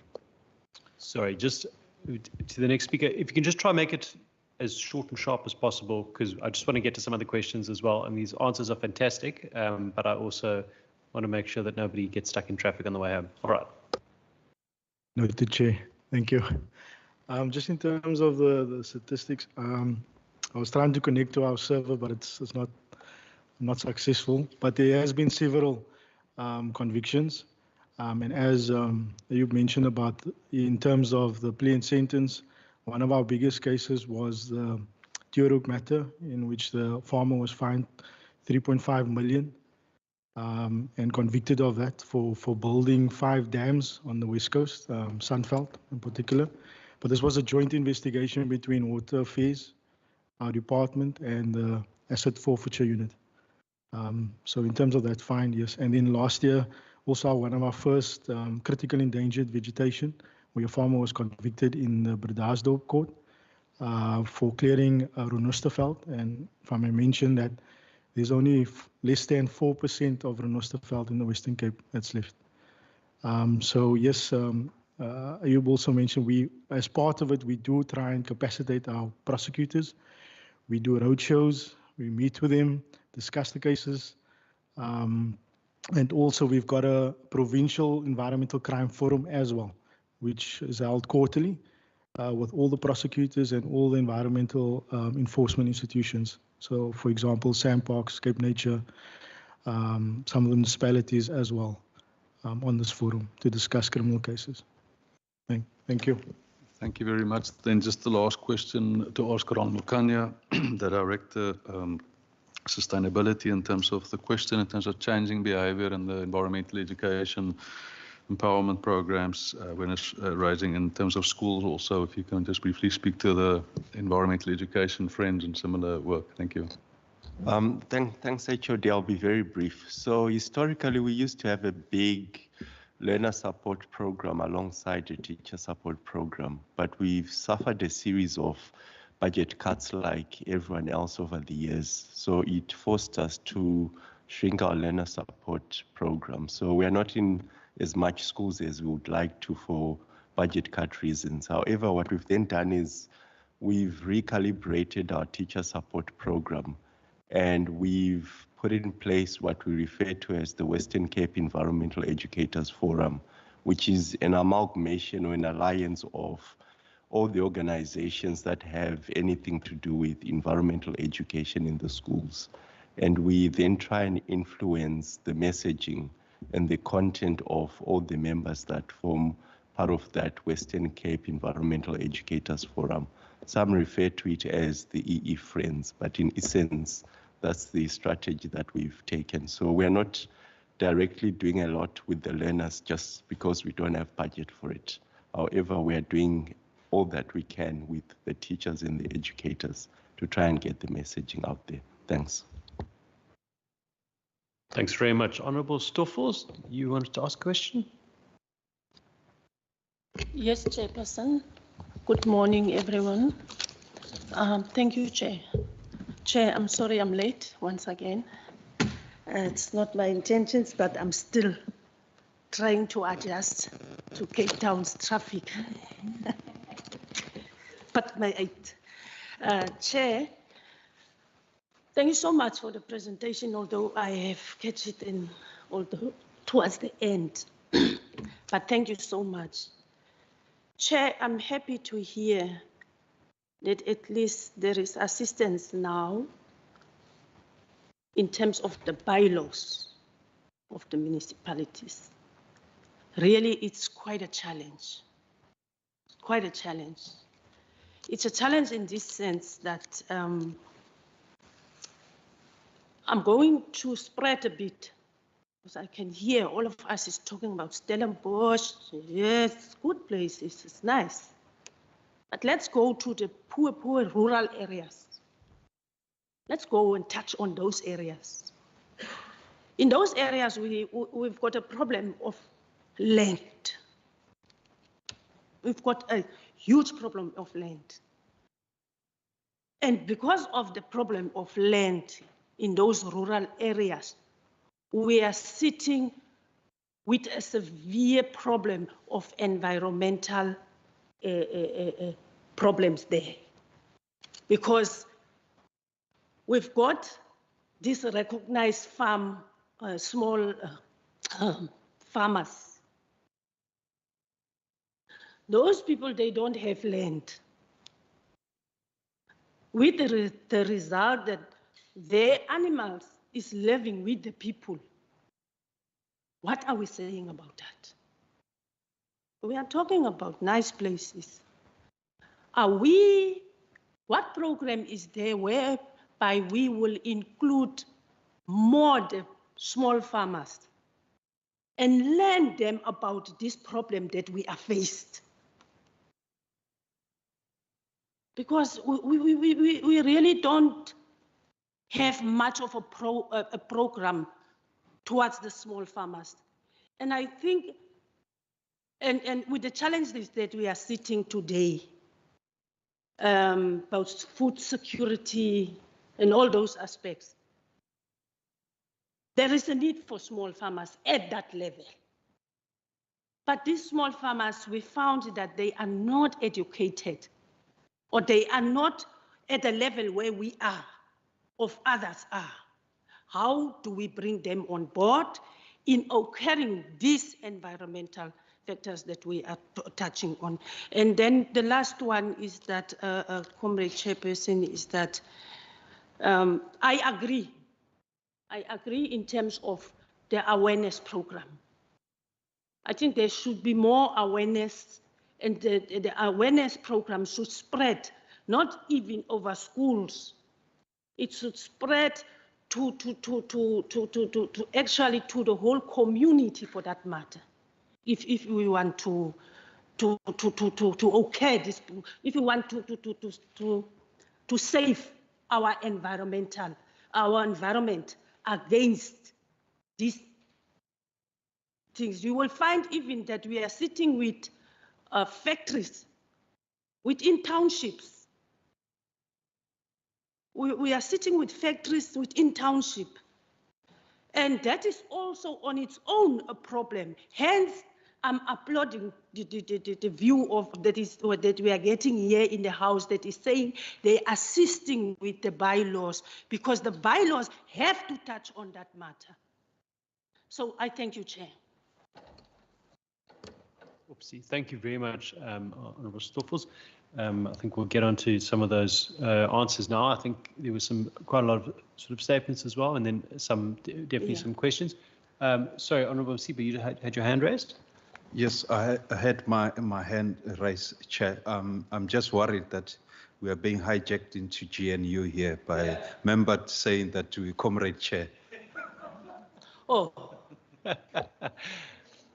We're all comrades in the chamber, Honourable Masipa. Over to you, Mr. Gavin. Thank you very much, Honourable Member Stoffels, for in terms of that question. I'm going to ask, there's a number of components in the department that's involved. Maybe to ask Quibus to start with a response. Quibus Monroe, working closely with the municipalities in terms of the bylaw.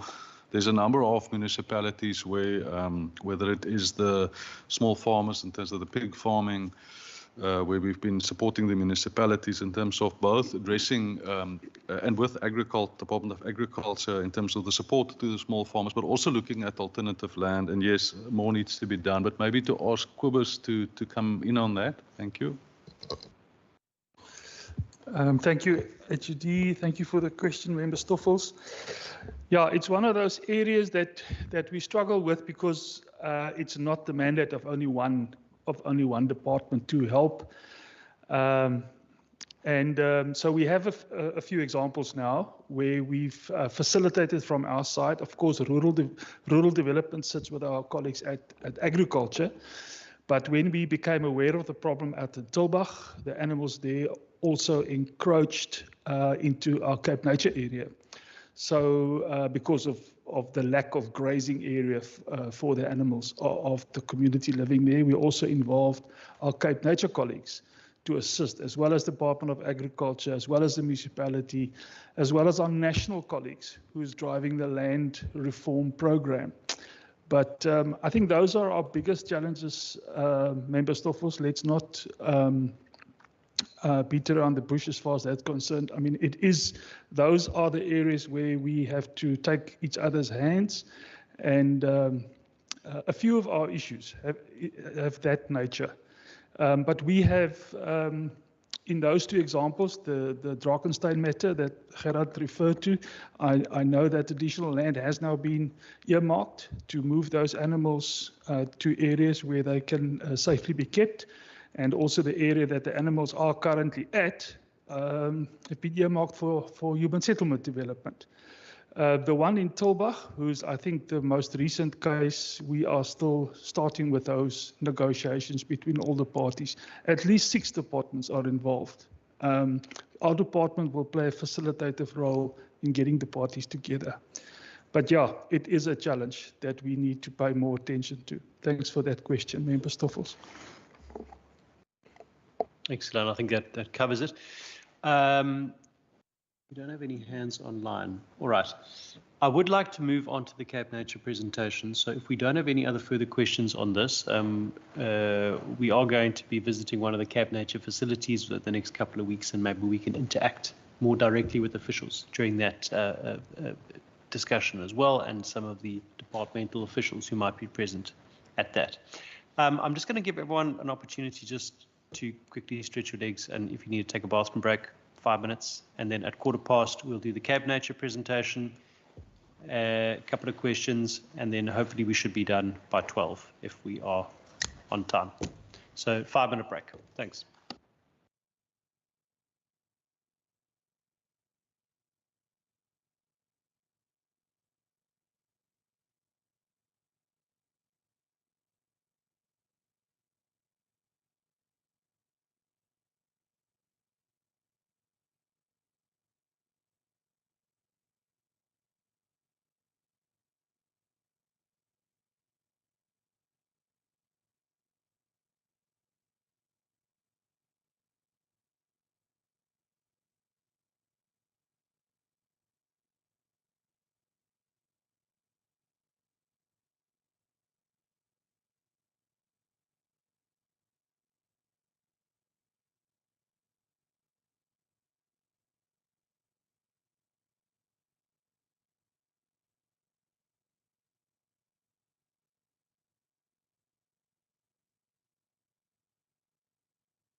All right, if we can reconvene. I know some of the officials are on their way out, so thank you very much for coming, and we'll see you at the next one. Whoever is remaining, if you can just take your seats again.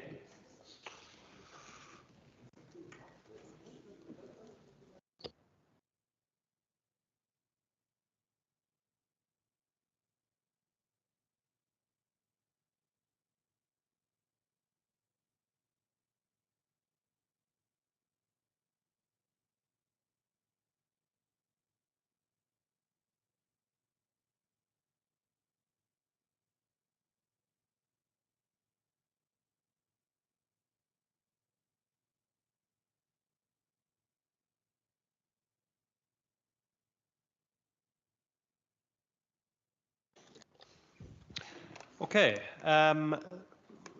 we are back up and running. If we can then move on to the presentation from it's Mr. Naidu, Dr. Naidu, sorry, on the Cape Nature's annual performance plan. Minister, I'm going to allow him to start. If you don't want to, you've already, yeah, fantastic. Thanks. Thank you, Chair, and thank you, honourable members, for allowing us to do this presentation.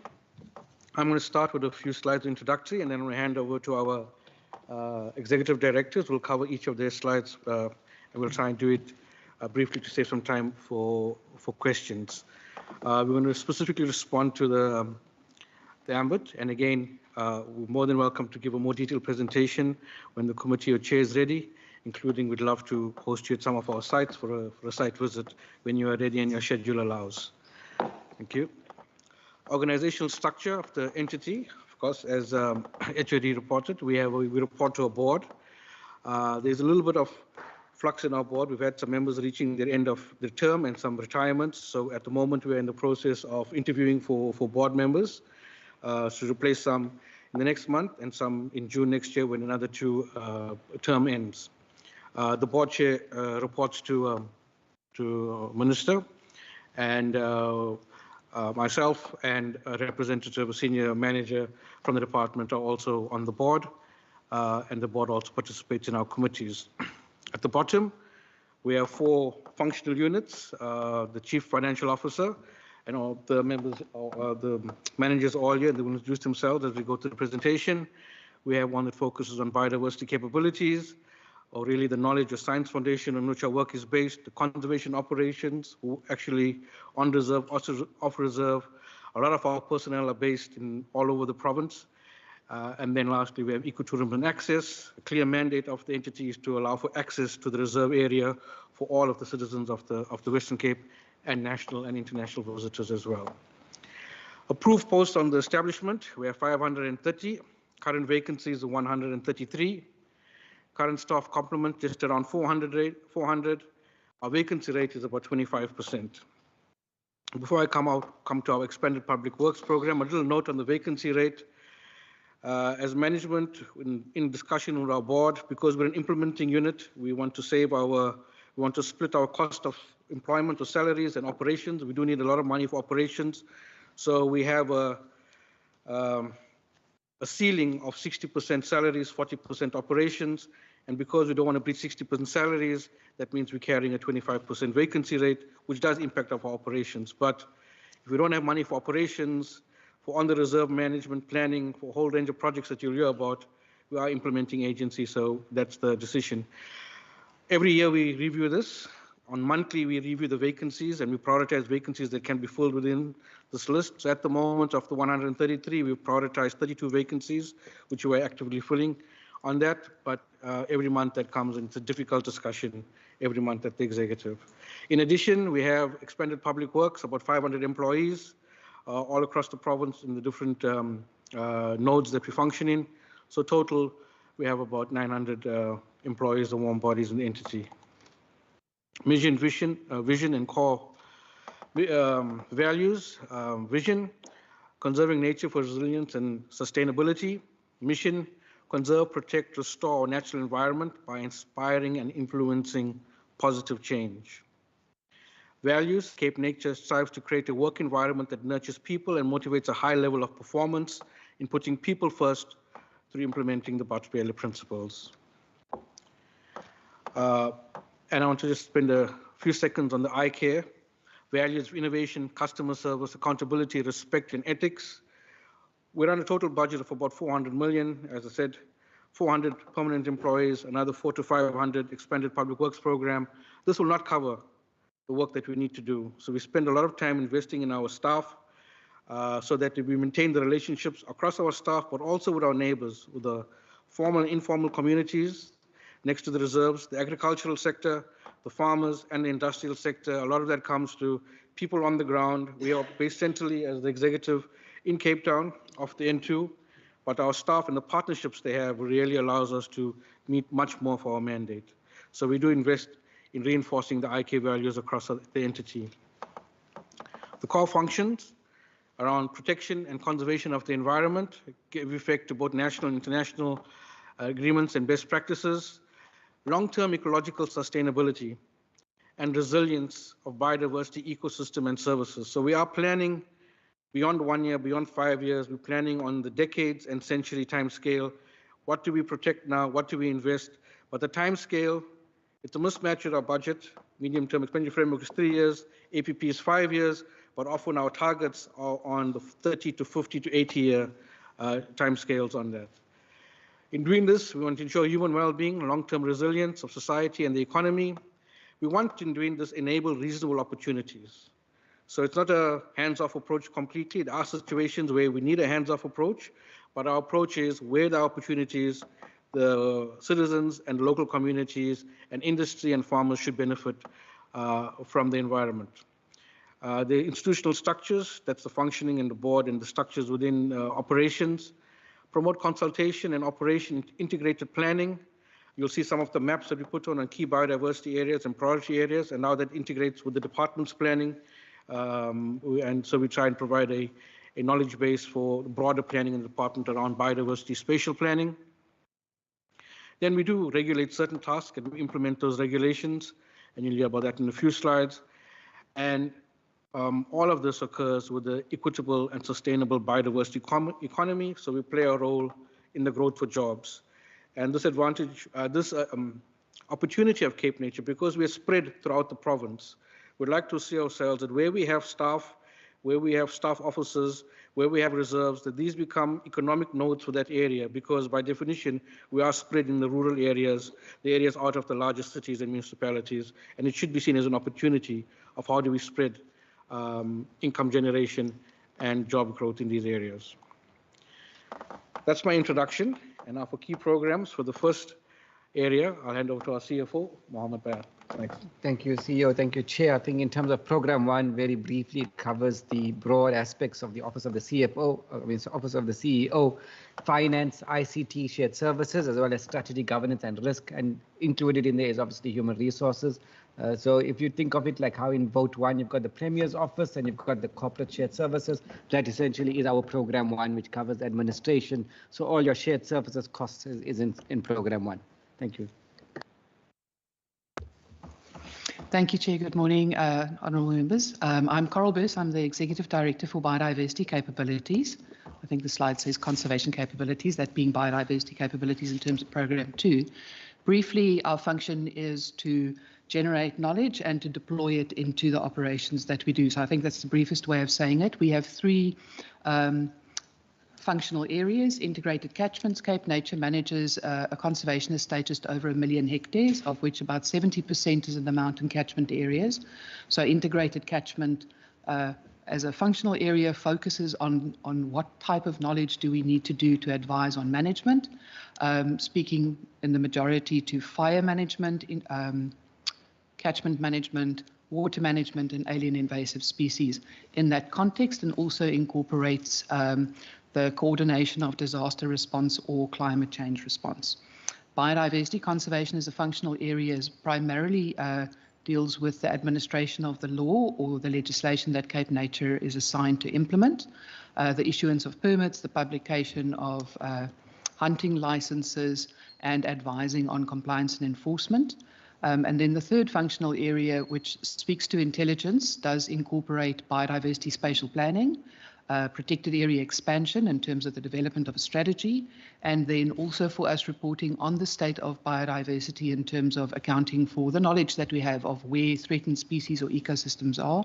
Earlier there was reference made to the Renosterveld, of which there is a 4% remaining. So that type of information is that what we consolidate to use as an informant in terms of the management going forward.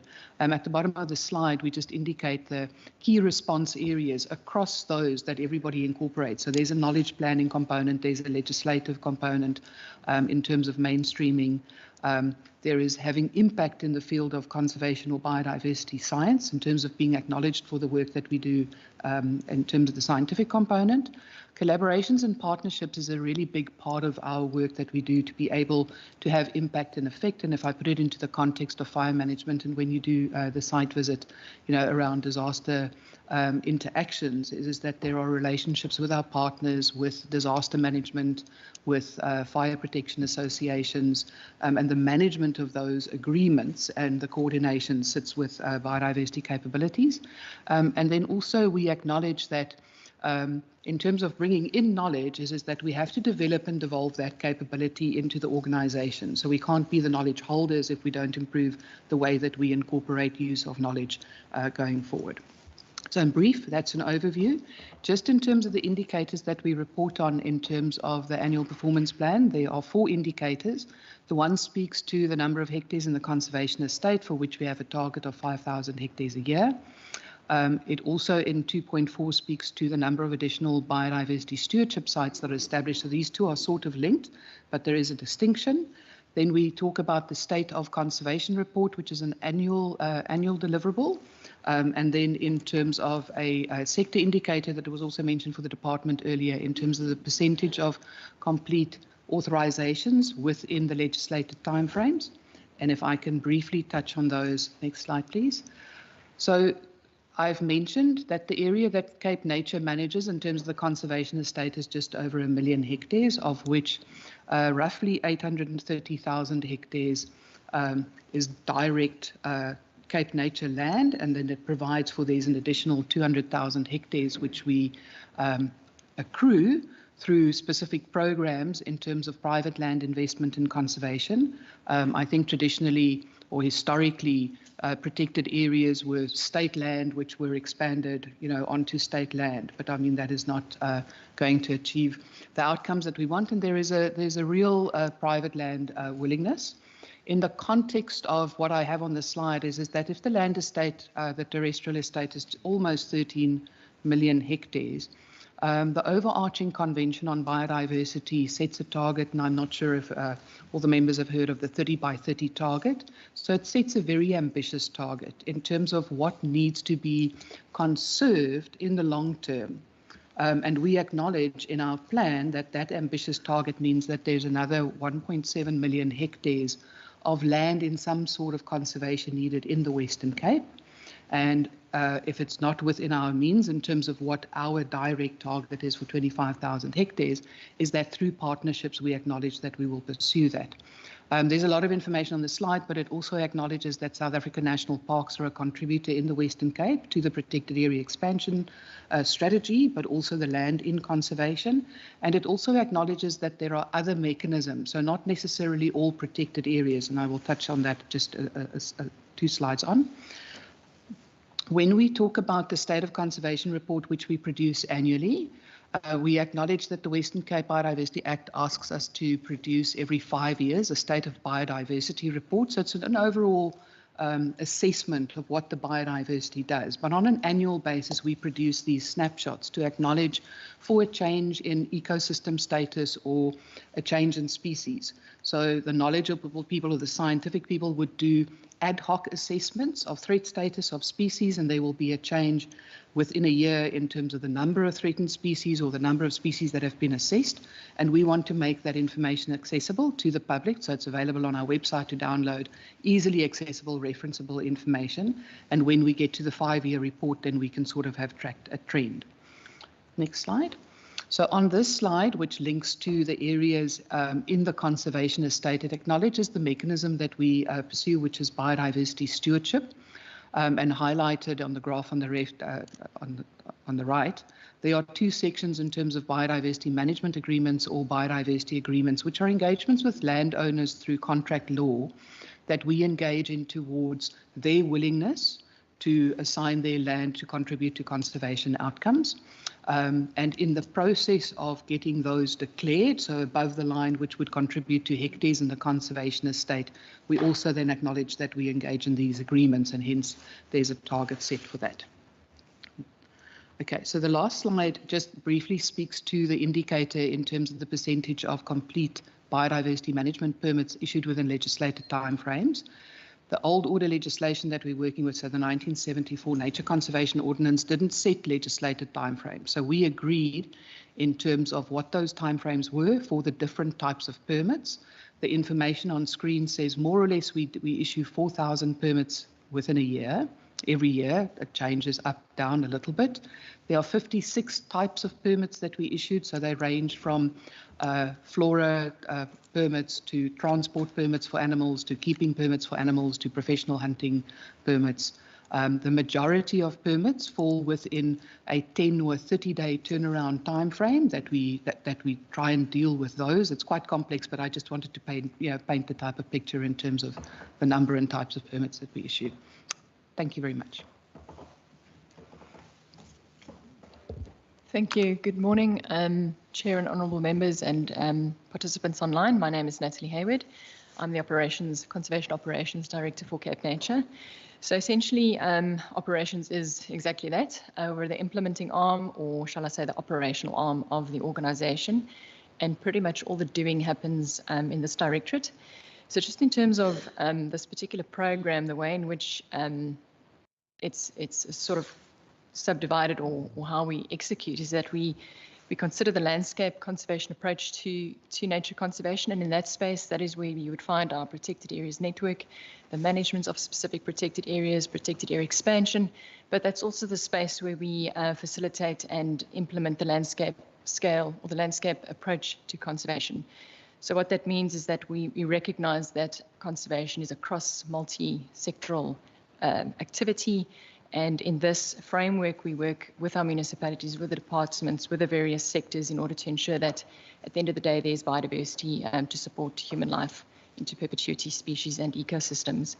And then in terms of the other program, which we elevate specifically, is that we do have a role to play in the marine and coast space, specifically in the management of marine protected areas, the management of estuaries that are adjacent to or very close to these marine protected areas, and of course in this space also playing a very close role with our colleagues in the DFFE marine and coast space in terms of our islands, our estuaries, and of course law enforcement operations on the coast as well, and contributing to the PAKISA body of work. And in all of this also to bear in mind that through the operation and through the execution of the mandate, there is a lot of job creation that's facilitated. There's a lot of green economy that's facilitated, and of course ecotourism and access, which my colleague Shiraz, Mr. Ishmael, will talk to. And then just in terms of threat mitigation, there are many threats to biodiversity, but I guess we could probably elevate invasive alien species and invasive alien species as one of the key threats that we face, purely because it exacerbates impacts on water security, it exacerbates the influence of climate change, it exacerbates the influence of fire, unplanned fire.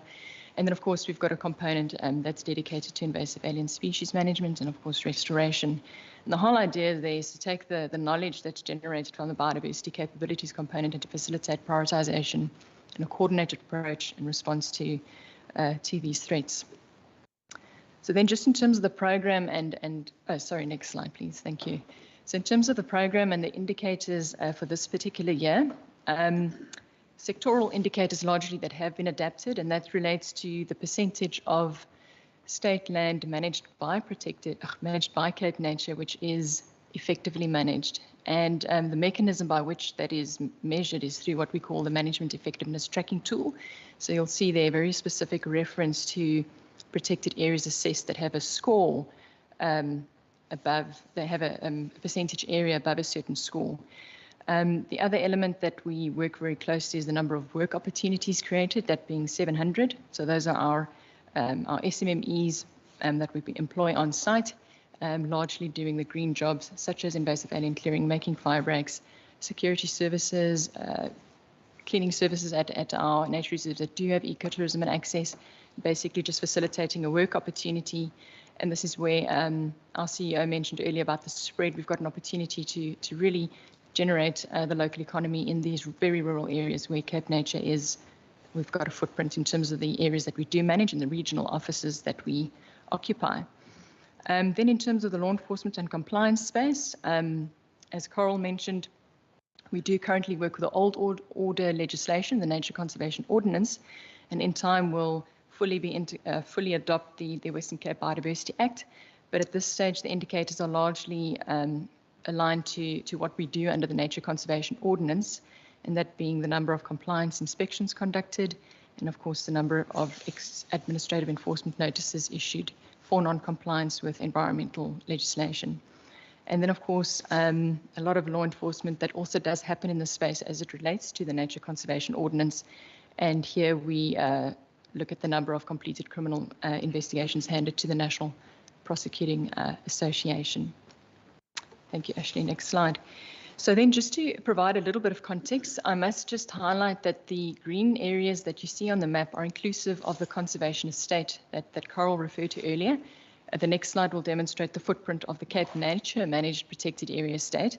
But this is just to demonstrate the spread of Cape Nature's influence across the Western Cape, and also to acknowledge that a lot of the protected area estate is sitting in our mountain catchments, which are key for water security and climate change resilience. And then, of course, the red areas on the map are the 13 estuaries that Cape Nature is the responsible management authority for.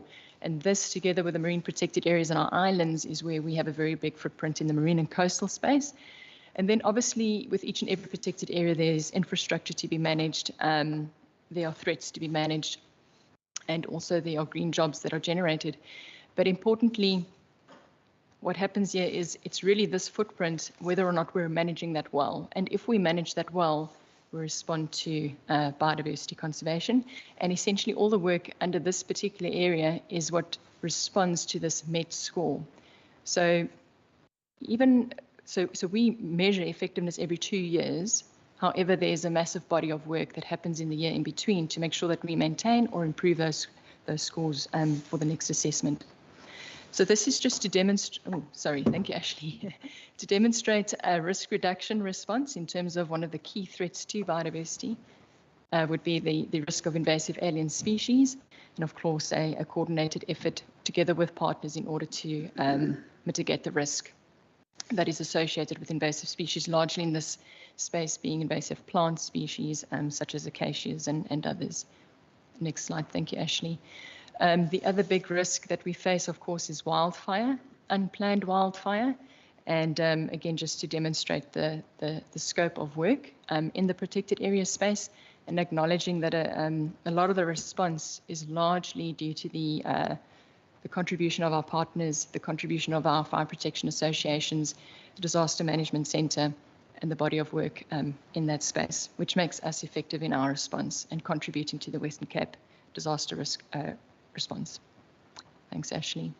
So this is also just to demonstrate, there's no need to see the detail there, and I know that the blocks are very small, but this is just to spatially visualize the work opportunities that are created in very rural spaces, whether it's in the form of an EPWP colleague that we implement, that we appoint, bearing in mind that we implement the expanded public works program, but then also to recognize the small, medium and macro enterprise businesses that we do employ in order to fulfill our function. So Ashley mentioned earlier the number of warm bodies that we have on our establishment, and were it not for the small macro and micro enterprises, we would not be able to do what we do in this nature conservation space. So I think that would be all from my side, Program 3. Thank you. Thank you, Chair and members. I'm Shiraz Ismail. I'm the Executive Director for Ecotourism and Access. And just by way of introduction, I have 3 sub-programs under my administration. The first one is advocacy, which deals with your traditional communications, PR, marketing efforts. We manage all internal and external communication for the entity. We manage our website, all our social media platforms.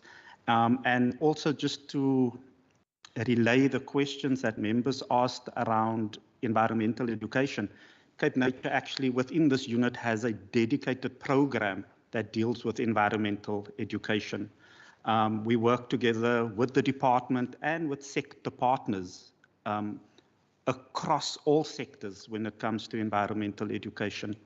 Our environmental education program is also aligned to the Western Cape Education Department curriculum, because I think it's important to penetrate those schools. You need to align your program to these curriculums. Another part of advocacy is our marketing, which really drives our tourism activity within our nature reserves, really to drive revenue and to get people and access opportunities into our nature reserves. If we look at sub-program 4.2 is tourism development. This is the planning of all our tourism infrastructure development, as well as maintaining this tourism infrastructure into the future for recreational purposes. And we have a small team that's dedicated. We work very closely with the Department of Infrastructure, where they provide professional services with regards to engineering, architectural solutions, and so on. So we do have a very close working relationship with them.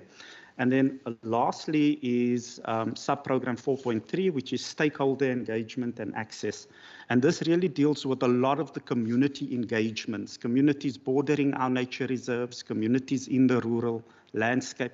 And here we also look at access, cultural, spiritual purposes, community beneficiation, which we drive closely together with Natalie and Coral and her team to provide access for whatever purpose, cultural, sustainable harvesting, and so forth. Last slide from my side, if we look at our targets as per our APPs, the first target that we are monitoring is the percentage increase in tourism revenue that we generate. And for the first quarter, we've already achieved 22% of our target. And I must say this, and I'm sure members we are going to have another engagement around the impacts of floods.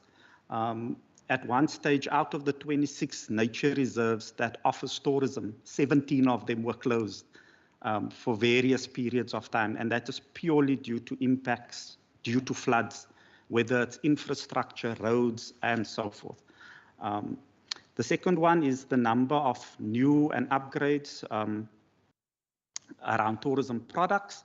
We have a target of 10, and we've already achieved 2 out of the 10. And this must not be confused with general maintenance and stuff. That is ongoing. That is what we do on a regular basis. But these are big infrastructure projects that we are targeting. If we look at 4.3, the number of tourism promotional activities, this is specifically looking at our marketing efforts. How do we get people to visit our reserves? Where do we market? And we have a detailed, comprehensive marketing plan that we are implementing over the period. Then 4.4 and 4.5, and I think this really also speaks to the questions that members raised earlier on, is about environmental education. We are tracking that. We have a target of 300, and for quarter one, we've already achieved 97 out of the 300 interventions. And similarly, for environmental capacity building, there's a target of 80, and we've achieved 25. Thank you, Chair. Thank you, members. Thank you. Moving on to the expenditure report, just briefly, the Cape Nature budget for the 24-25 financial year.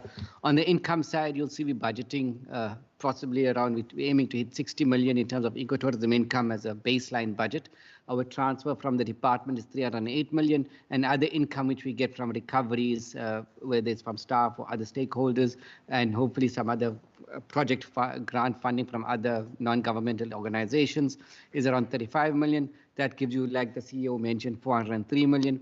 And that's split between compensation of employees, 227 million rounded, goods and services of 145 million, and capex of around 32 million. That's split again across the 4 programs. I'm not going to go into the details, but you'll see in the next slide the split more, but in a graph. You'll see most of our budget goes towards conservation operations and ecotourism and access and capabilities. Often, sometimes an analyst, when they look at raw data, they see admin and governance is 19%, but that's simply because you've got your ICT costs. And when I started 9 years ago, we only had 14 reserves on our network. We now have, I think, 40 reserves on our network. So that's a significant cost that you've got to cater for, and that allows for our staff to work remotely. It allows for us to have all our reserves on one single cellular platform, and we can connect simply by click of a button. I can connect to anybody from here, to any reserve, just by dialing the extension from my laptop. So we have that type of connectivity.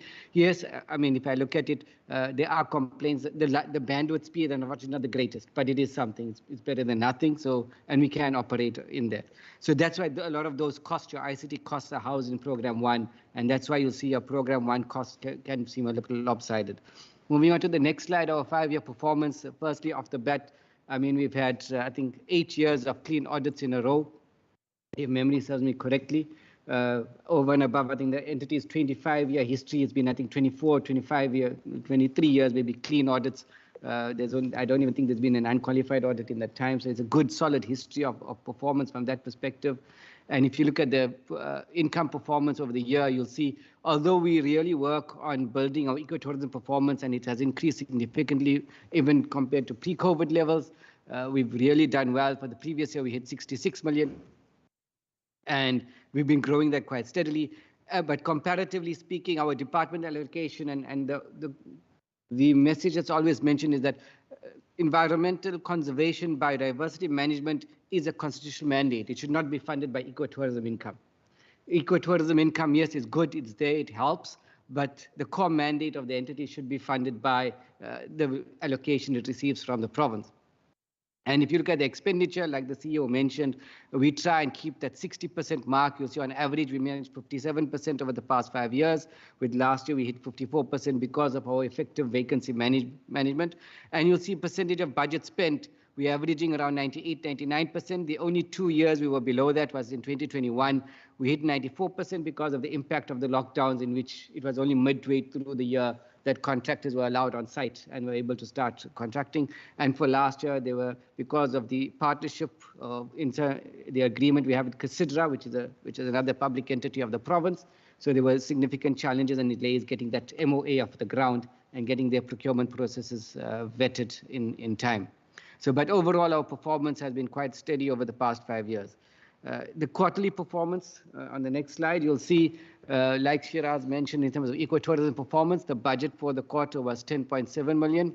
We hit 13.2 million. So despite the impact of floods, although I think post that June-July performance has been slightly, we're still above target, but you can see the impact of floods hitting us in July, which is obviously in quarter 2. Employee costs, we're still within our budget. We had 54 million versus the 58 million budget. And you'll see our performance on goods and services and capex is, well, it's quarter 1, so it's lower than expected, but it's still higher than last year. So we've done better than the previous year, but below our own standards. But we expect that to improve over the next few quarters. And finally, the last slide is something which is a bit of a pet project that we created. And that's simply where we had really good years of performance in terms of ecotourism, and the surpluses that we then generated, we requested Treasury to retain those surpluses.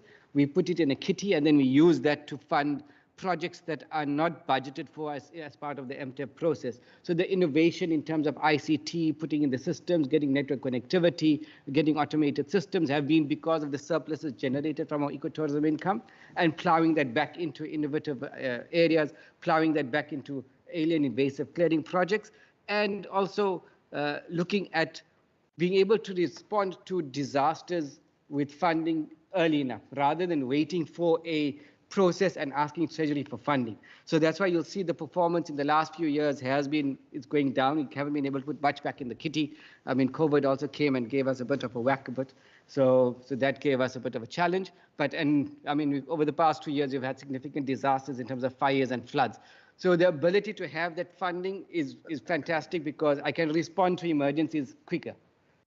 The challenge is you've got to try and replenish that fund. You can't keep it using it up. You'll see at one stage in 1920, it was at 54 million. It's down to 21 million at this point in time, with the biggest movement being in this year or the last financial year, specifically to respond to disasters and flooding. And because, must remember, if we need to get our reserves open, we can't wait for funding allocations to come through. We need to get the roads repaired. I think just last week, we finalized the road repairs for the Dohop. That was R1 million just in repairing gravel roads, just so that we could reopen the reserve. And the Whale Trail is our biggest money spinner in terms of revenue generation for the entity. And that's an international product in which we had to cancel international bookings. So it has a knock-on effect if the roads are not maintained. So having access to that funding means we can repair those roads and then deal with the application process to recover the funding later. Thank you. That's my spiel. Thank you, directors, and thank you, Chair. We'll take your questions now. Thank you. Thank you very much for those presentations. So obviously we know, Cape Nature manages a number of facilities, and we're going to go visit one of those on the 17th of September, which is the Stony Point Penguin Sanctuary, obviously with African penguin being critically endangered at the moment, and quite a hot topic within environmental circles at the moment. So looking forward to that, and we can engage more on some of these issues then. I'm not going to take up any questions now. I'm going to save those for interactions. I think the only thing that is worthwhile mentioning, and you don't have to respond to it, but I think one of the goals obviously for the next 5 years is ensuring that we don't have any more illegal land invasions of our facilities. We know the difficulties that COVID brought when it came to the invasion that took place during the previous term, and how difficult it was for the department and Cape Nature to have to respond. So that was a unique circumstance, but I think that is really something that we have to make sure we guard against.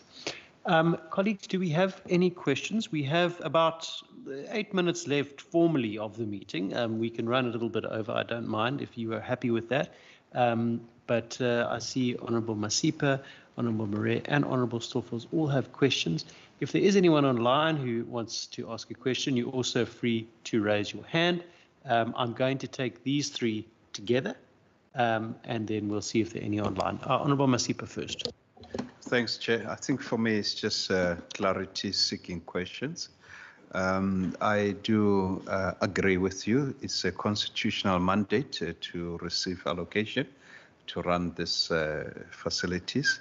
However, I just want to know if you have got a kind of tracker to see the multiplier effect, although, not really directly income that is coming from your people visiting, but let's say the number of visitors coming to the parks and in terms of their ability to spend, what is that influence to the overall economy in the Western Cape? If you have got that, that would be nice to share with us, just to really kind of get a feel of, because that's where you generate your tax and tax that comes back to you and so forth. That would be great. I just thought I will highlight that. And obviously, if you are able to, talk about, what is international, what is local in terms of really the people that are visiting the parks. You talk about grant and donors that you also receive.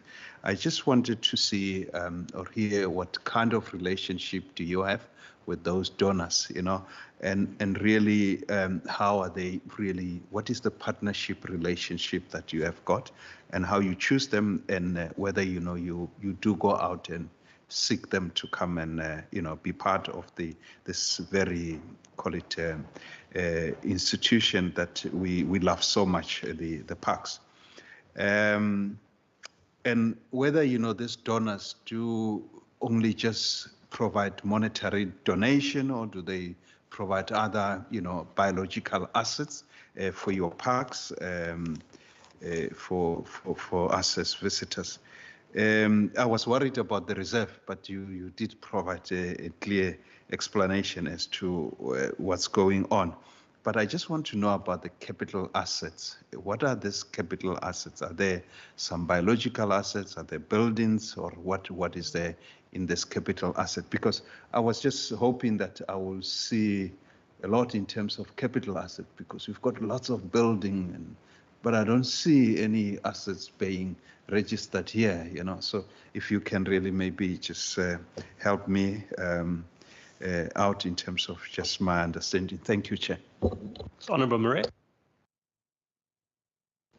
Mr. Chair, thank you.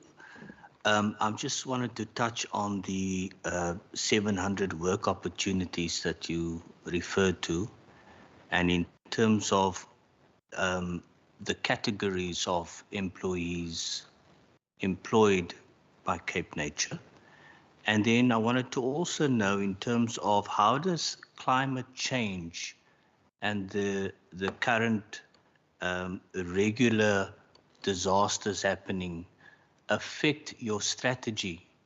Does it call for an adjustment to your strategy, and also as a consequence of that, an adjustment to your employees' complement to some degree? Just my question. Thank you. Honourable Stoffels. Thank you, Chairperson. Mine is on permits. I think there's still a lot of red tapes when it comes to permits. Our people is struggling to get permits for whatever reason.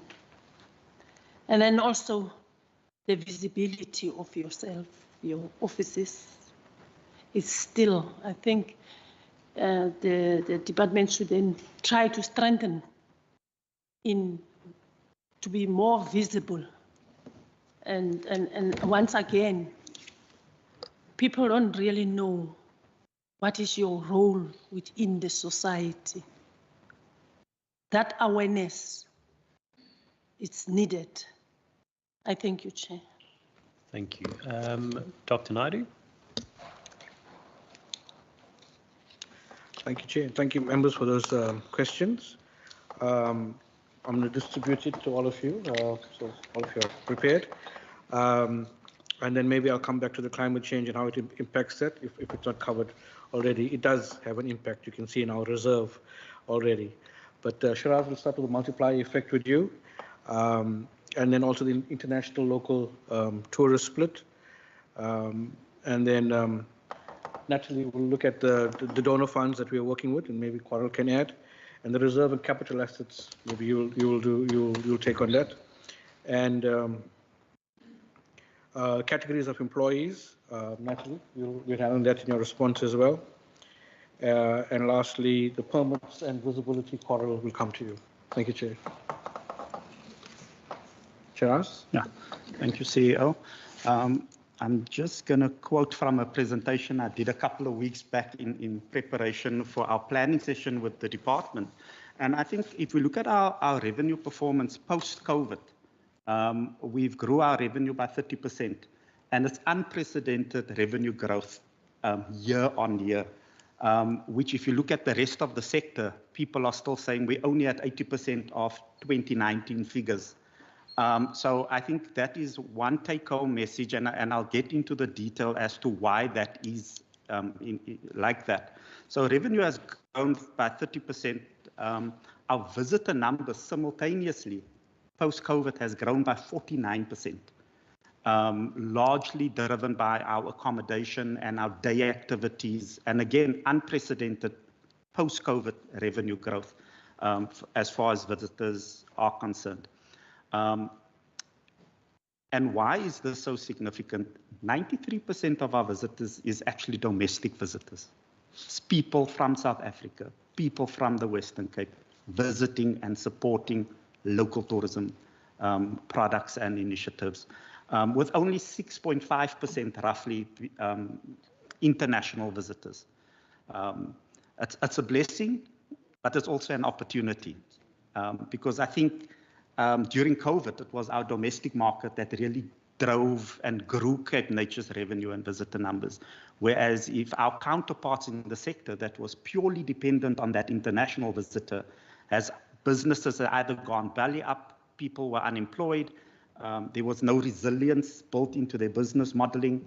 But again, at the same time, the international market is an opportunity for Cape Nature to invest in and capitalize on going forward. Again, we have the traditional markets. International markets is Germany, United Kingdom, and then again, Western Cape domestic market. 85% of our clients is from the Western Cape itself, with the remaining 15% split between Gauteng, Northern Cape, Eastern Cape, and so forth. We have done a study a couple of years ago, but I'll be happy to share that with members around the economic impact. We did one economic impact for Cape Nature in its entirety, but there is an aspect of that study that specifically focuses on the tourism impact within the Western Cape. So I'm glad to share that via the Secretary. Thank you. Thank you, Chair. All right, thank you. The question regarding donors and grants. So essentially, I think in terms of how those are selected or how we come about partnering with some really amazing organizations is that usually it's around a common interest. There's often a common threat. There's a common goal or a common objective. And then largely there's also a link to ease of doing business or shall I say capability development and I guess maximizing our contribution. And essentially, if we were to think about it in those categories, there's often a species or a human well-being element or potentially a water security item that we want, that both parties need to gain. And some of our NGOs, it's really around resilient ecosystems for resilient communities and essentially the future of people generally.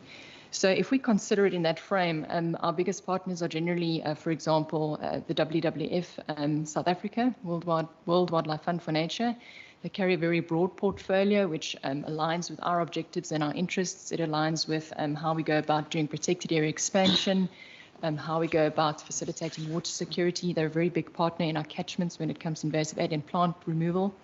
So that's an example of the WWF body of work. And also they carry a very strong human well-being element. So lots of work with communities and beneficiating communities in the biodiversity economy space. And that's where they'll often drive a project, but will contribute and it will complement our body of work as well.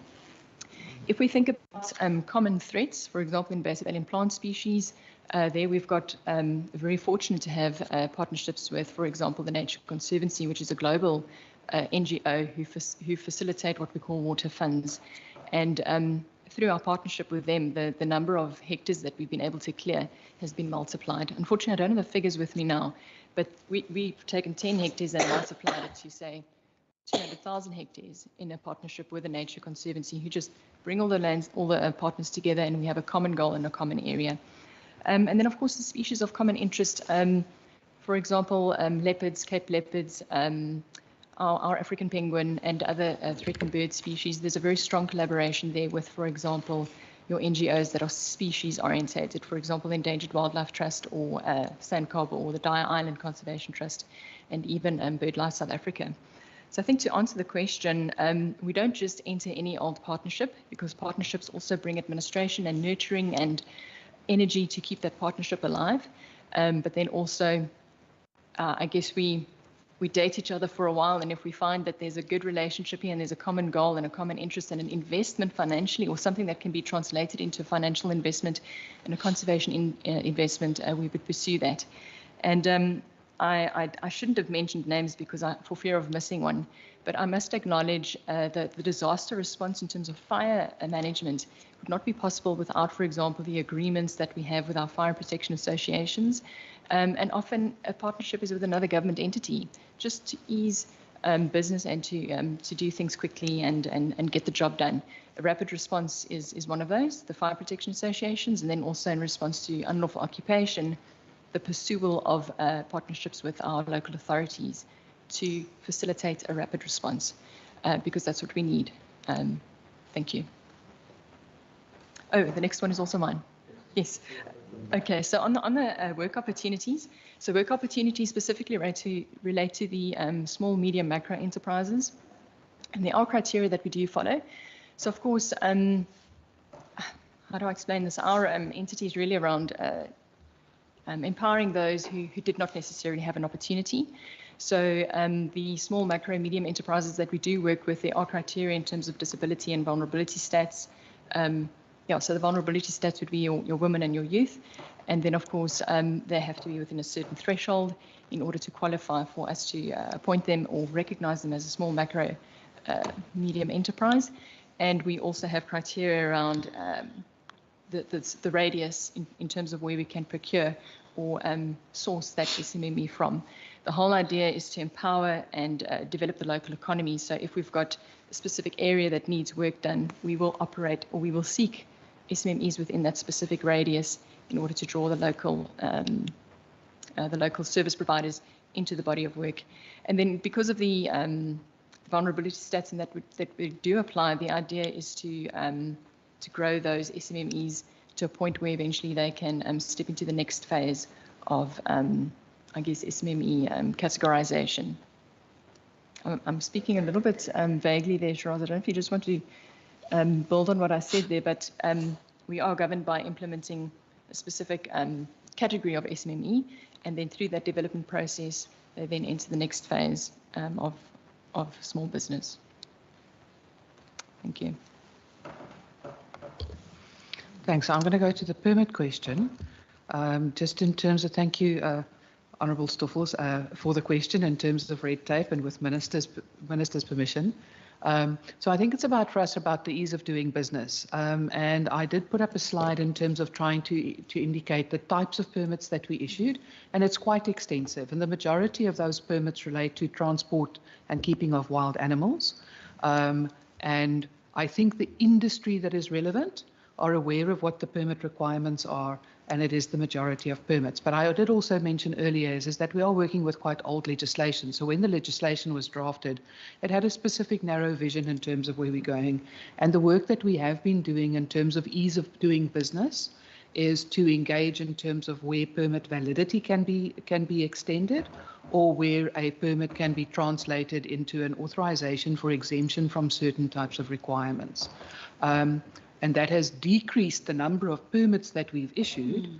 And it is a process that we've implemented in terms of the transitioning to when we've developed the new regulations in terms of the Western Cape Biodiversity Act, which will be more focused on regulating things that are threatened or activities that are threatened, as opposed to what was identified in 1973 around the activities to regulate. So that's sort of a short answer in terms of context. And when I say with Minister's permission of where we work, so we work throughout the Western Cape, and we have offices at various stations. We don't have the map up right now, that are based in different areas, and obviously it is the trying to be everywhere all the time. And we have been making use of our website, and through the recent engagements around creating awareness for the development of regulations to the Act, have had several engagements in terms of online stakeholder engagements, at areas within the landscapes where we're trying to create awareness around the development of regulations, which will have a different angle in terms of what we want to regulate or what people want to be want regulated, if I can put it in that context. And I hope it answers the question. Thanks. Yep, we done. Colleagues, I don't know if, oh, sorry, there's one more. Yeah, so just to respond on the capital assets. So essentially, the majority of the capital assets relate to our infrastructure development, specifically around ecotourism or any other developments that we would need to do, whether it's access roads, etc. However, most of it would be under the DOI banner. So if once we construct the asset, we then do a Section 42 transfer to the Department of Infrastructure. So you wouldn't necessarily see it on our financial statements at that point in time, but it's our spend. Thanks. Do we have any hands online? No one at the moment. Okay. All right. If we don't have any other follow-up questions, we do. Honourable Masipa. Chair, sorry, it's just a follow-up. Thanks for the answer with regards to partnership. And I think what is very important, Chair, is that we are not here just to only ask questions or to provide oversight, but we also, as members of Parliament, that can really assist. If there are obviously areas that you believe that, Parliament can work on something, to really enable your work or to really put legislations that enable your work, I think it is very important that maybe, you indicate to us where we, in terms of legislation, where we need to bring maybe member, private members' bill, to work on some of the bills that will help you to do your work and advance your work. I just wanted to make that, Chair. Thanks. Thanks. I think just one last point as well, and you can, sorry, I didn't see. Oh, Well, yes, well, Honourable Stoffels, do you go first? Thank you, Chair. Just a follow-up. I don't want to debate. I just want to know from the department is that, except for the online awareness and those social media awareness, what other awareness do you have? Because you are dealing with people who don't have cell phones like us, who are fortunate because of circumstances. You don't have this fancy technology in the rural areas. We will talk more about rural areas because we find a lack of this kind of education there. Now it's difficult for a person only to, so what other programs do you have where it involves the majority of the population or communities where we currently are? I thank you, Chair. Thanks. Sorry, the last point I was just going to make as well, and then we can just, some responses, and then we'll allow the officials to go and we'll close our business. It's just in terms of the collaboration between Cape Nature potentially and Westgrow, because you were talking about, I assume that is happening, or it is happening. Okay, great, because I mean, what would be so great is to have people arriving here and not only going to Boulders Beach, but saying, sure, we've got an alternative. It's maybe a little bit further away, but let's go to Stony Point. Or some of the other alternatives that we can put on the table. I'm sure that's already happening, but it'd be great if we can supercharge that somehow. Dr. Naidu, if you want to respond to any of those points quickly. Thank you. And to Member Stoffels, yes, we fully acknowledge that we can't do online only. So within Shiraz's group, we have a specific outreach program. And Shiraz, maybe you want to talk to a little bit, one or two briefly, very briefly of your targets, and then I'll continue on that. Thanks. Now, look, in the regional landscape, I mean, Cape Nature's got a massive footprint because all our reserves and our regional offices is out in the rural landscape. I must be honest, a lot of our engagements with schools, with communities are contact sessions. That is where we go into communities, we go into schools. We take schools, from schools into nature reserves, where we do environmental education. And that's why we have the APP target, which we are tracking, that we're tracking 300 interventions. And it's dedicated staff that is engaging with communities around environmental education, around community engagement participation.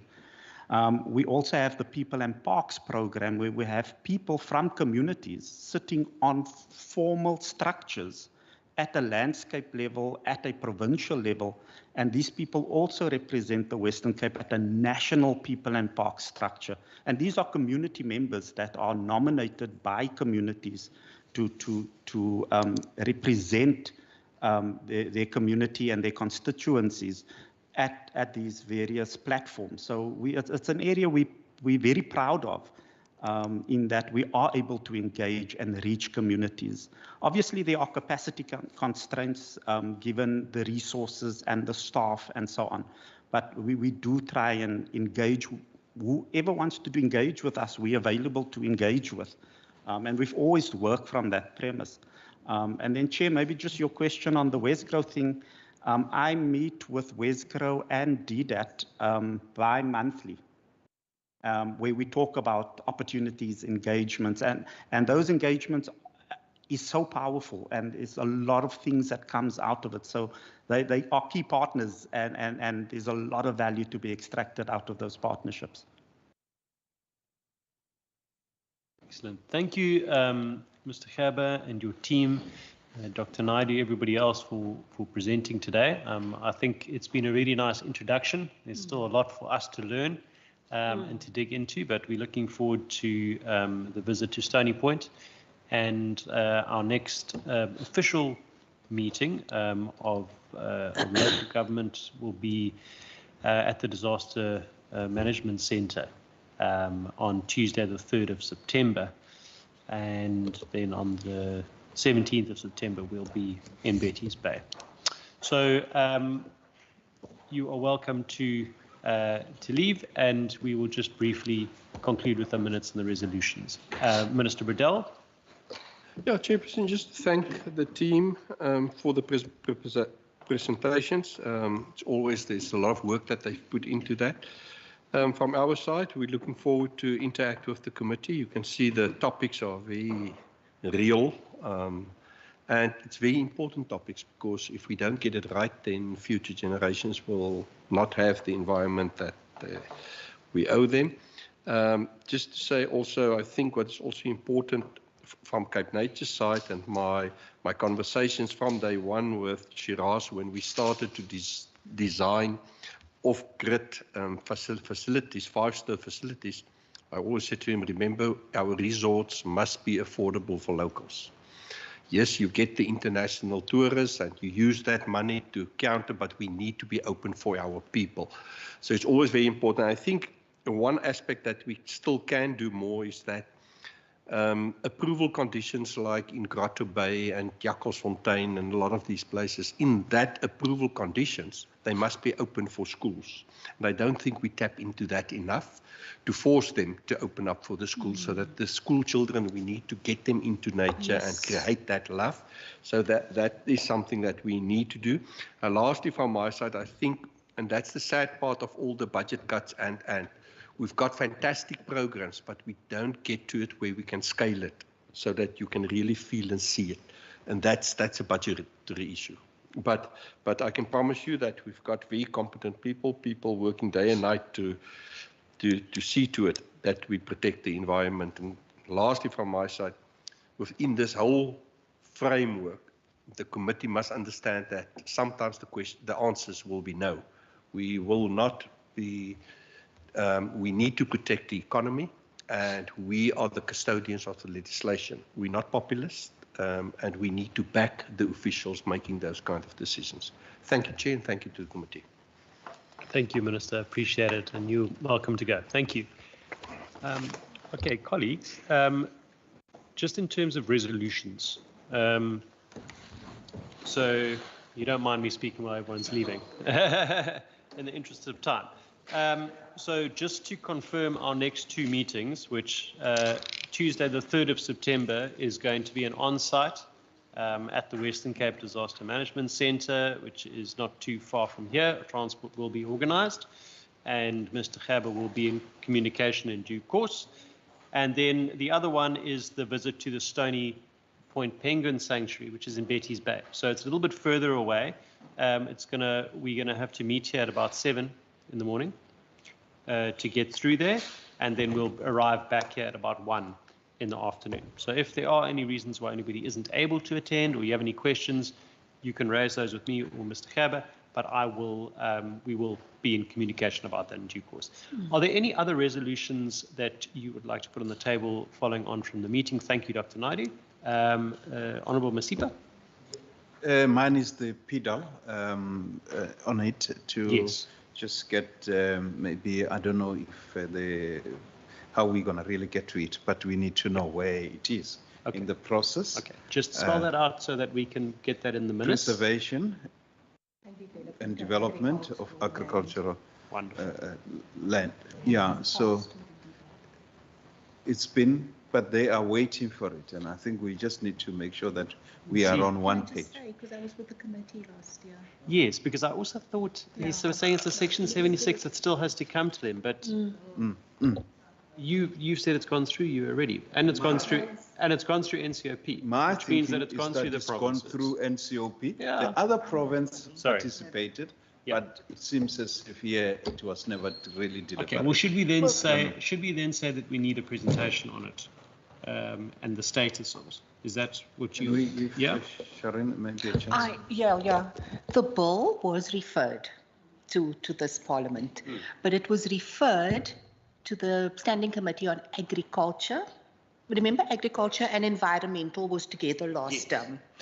But it was the agriculture portfolio that actually dealt with it here. Yes, because they were split into two different portfolios. But this bill came to the Standing Committee very close to election time.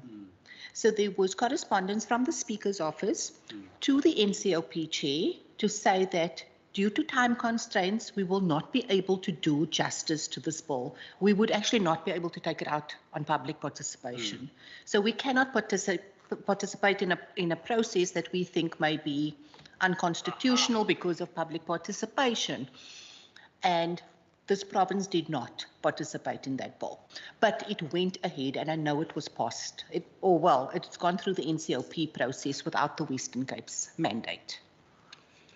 Honourable Masipa, can I suggest maybe getting in contact with the Chief of Staff of Agriculture, maybe, and seeing if they can give us some sort of an update as to where that is, and I mean, if there was any further involvement from the Western Cape. I mean, it seems as if it was too late in the game, so to speak.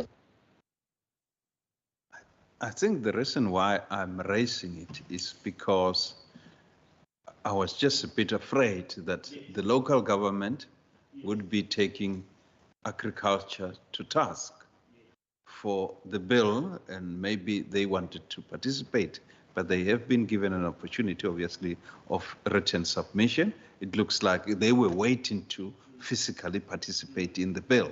So I don't know, but I think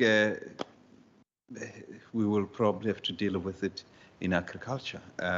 It's not really an issue of here, but I mean, a lot of that is to do with the environment, with managing, the natural part of that in the bill itself, because it covers, substantially, the environmental part as well, preservation of that part. Yeah, thanks. Thank you, Honourable Masipa. Is there any other resolutions? Honourable Stoffels first. I see your finger first, and then Honourable Murray. I don't know how to put it, Chair, but I think we need to take a resolution on it. The issue of this environmental challenge within our small communities pertaining these animals that is there because of this shortage of land that they cannot be solved. So I think there should be a resolution around it, or how we craft it, I don't know. So, Honourable Stoffels, I think it's a very good point, and it's something that I noted when we did the Veld and Forest Fire Amendment Bill legislation, and I went all over the country, and it seems to be an issue for many communities where there's a conflict between the reserves and animal keeping and that kind of thing. But I actually think it sits in agriculture, and it's probably something that needs to be raised with your committee, Honourable Masipa. So maybe we can, as a resolution, refer that to your committee for deliberation. Are you happy to take that on, Honourable Masipa? And I think the procedural officers put it quite well, and I might not be finding the correct word. But there are areas where, you will find that, we need to deal with the issue collaboratively. Yes. Because what you find here is that you find that the bylaws are being violated. For that matter, people are putting animals on, call it, urban land, they're farming from there. And then now your issue of Honourable Stoffel is that we must find them land where they can farm, in a proper land. Now, the land will belong now in the city, maybe in the city of Cape Town, that the commonage land. But then you obviously, in other areas, you find that there is land within the national government. In other areas, there's land within the provincial government, So I think it's a question of, I don't know, how do we phrase this resolution where, as a collective, call it the three department, meaning your agriculture, your land reform, and obviously your local government come together and deal with this issue. I don't know how we can really write it down as a resolution. Okay, well, can I make a suggestion? Yeah. That what we put in as a resolution is that this be referred to the Committee for Agriculture in terms of discussion, deliberation to take place between the two committees going forward. Yeah? Okay. Can I just say? Yes, of course. Just procedurally, in terms of our rules, a committee cannot refer another matter to another committee, but you can confer with another committee. Okay. So just a matter of wording, I think. Okay. And then we could draft the resolution like that. Johan's still listening, so I'm sure he will be able to assist us. That's perfect. So if we can draft it in that way, that's just great. remember that one committee can't refer a matter to another committee, so that's not. Thanks. All right, Honourable Murray. Mr. Chair, the issue of they spoke about the integration of legislation to address the issue of the illegal occupation of land. And I think that is something that the department must, in collaborating with other spheres of government, need to look at the integration of legislation to protect environment against the illegal occupation. That would be something that I think we should put into a resolution. It was admitted that there was too much legislation that's not speaking to each other, weakening environmental laws in South Africa.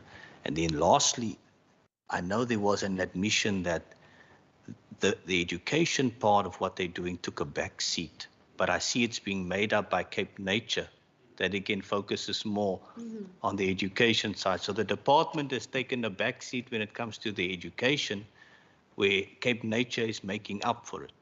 But I don't know how effective Cape Nature's programs are in terms of, so the department admitted that they're not pushing education in terms of environment. And that is something that perhaps, we're in the era now of prevention, the era we want to prevent things from happening. So I think it must still remain a priority for the department, but they have admitted to having financial difficulties. Yes, and I think one of the things that they mentioned is that they are collaborating with other spheres as well, but it doesn't seem that their role is very big within that collaboration. I know the City of Cape Town has a very big role. Lindy Biersky, I think it is, that runs it there, and Cape Nature, but maybe what we must do is have a presentation from them and put that in the resolution in terms of exactly where the environmental education sits, and it slots into your concern as well in terms of getting kids in there, more feet through the door. So I think that's a very good one. Just in terms of your first resolution that you put through, how would you like to take that forward?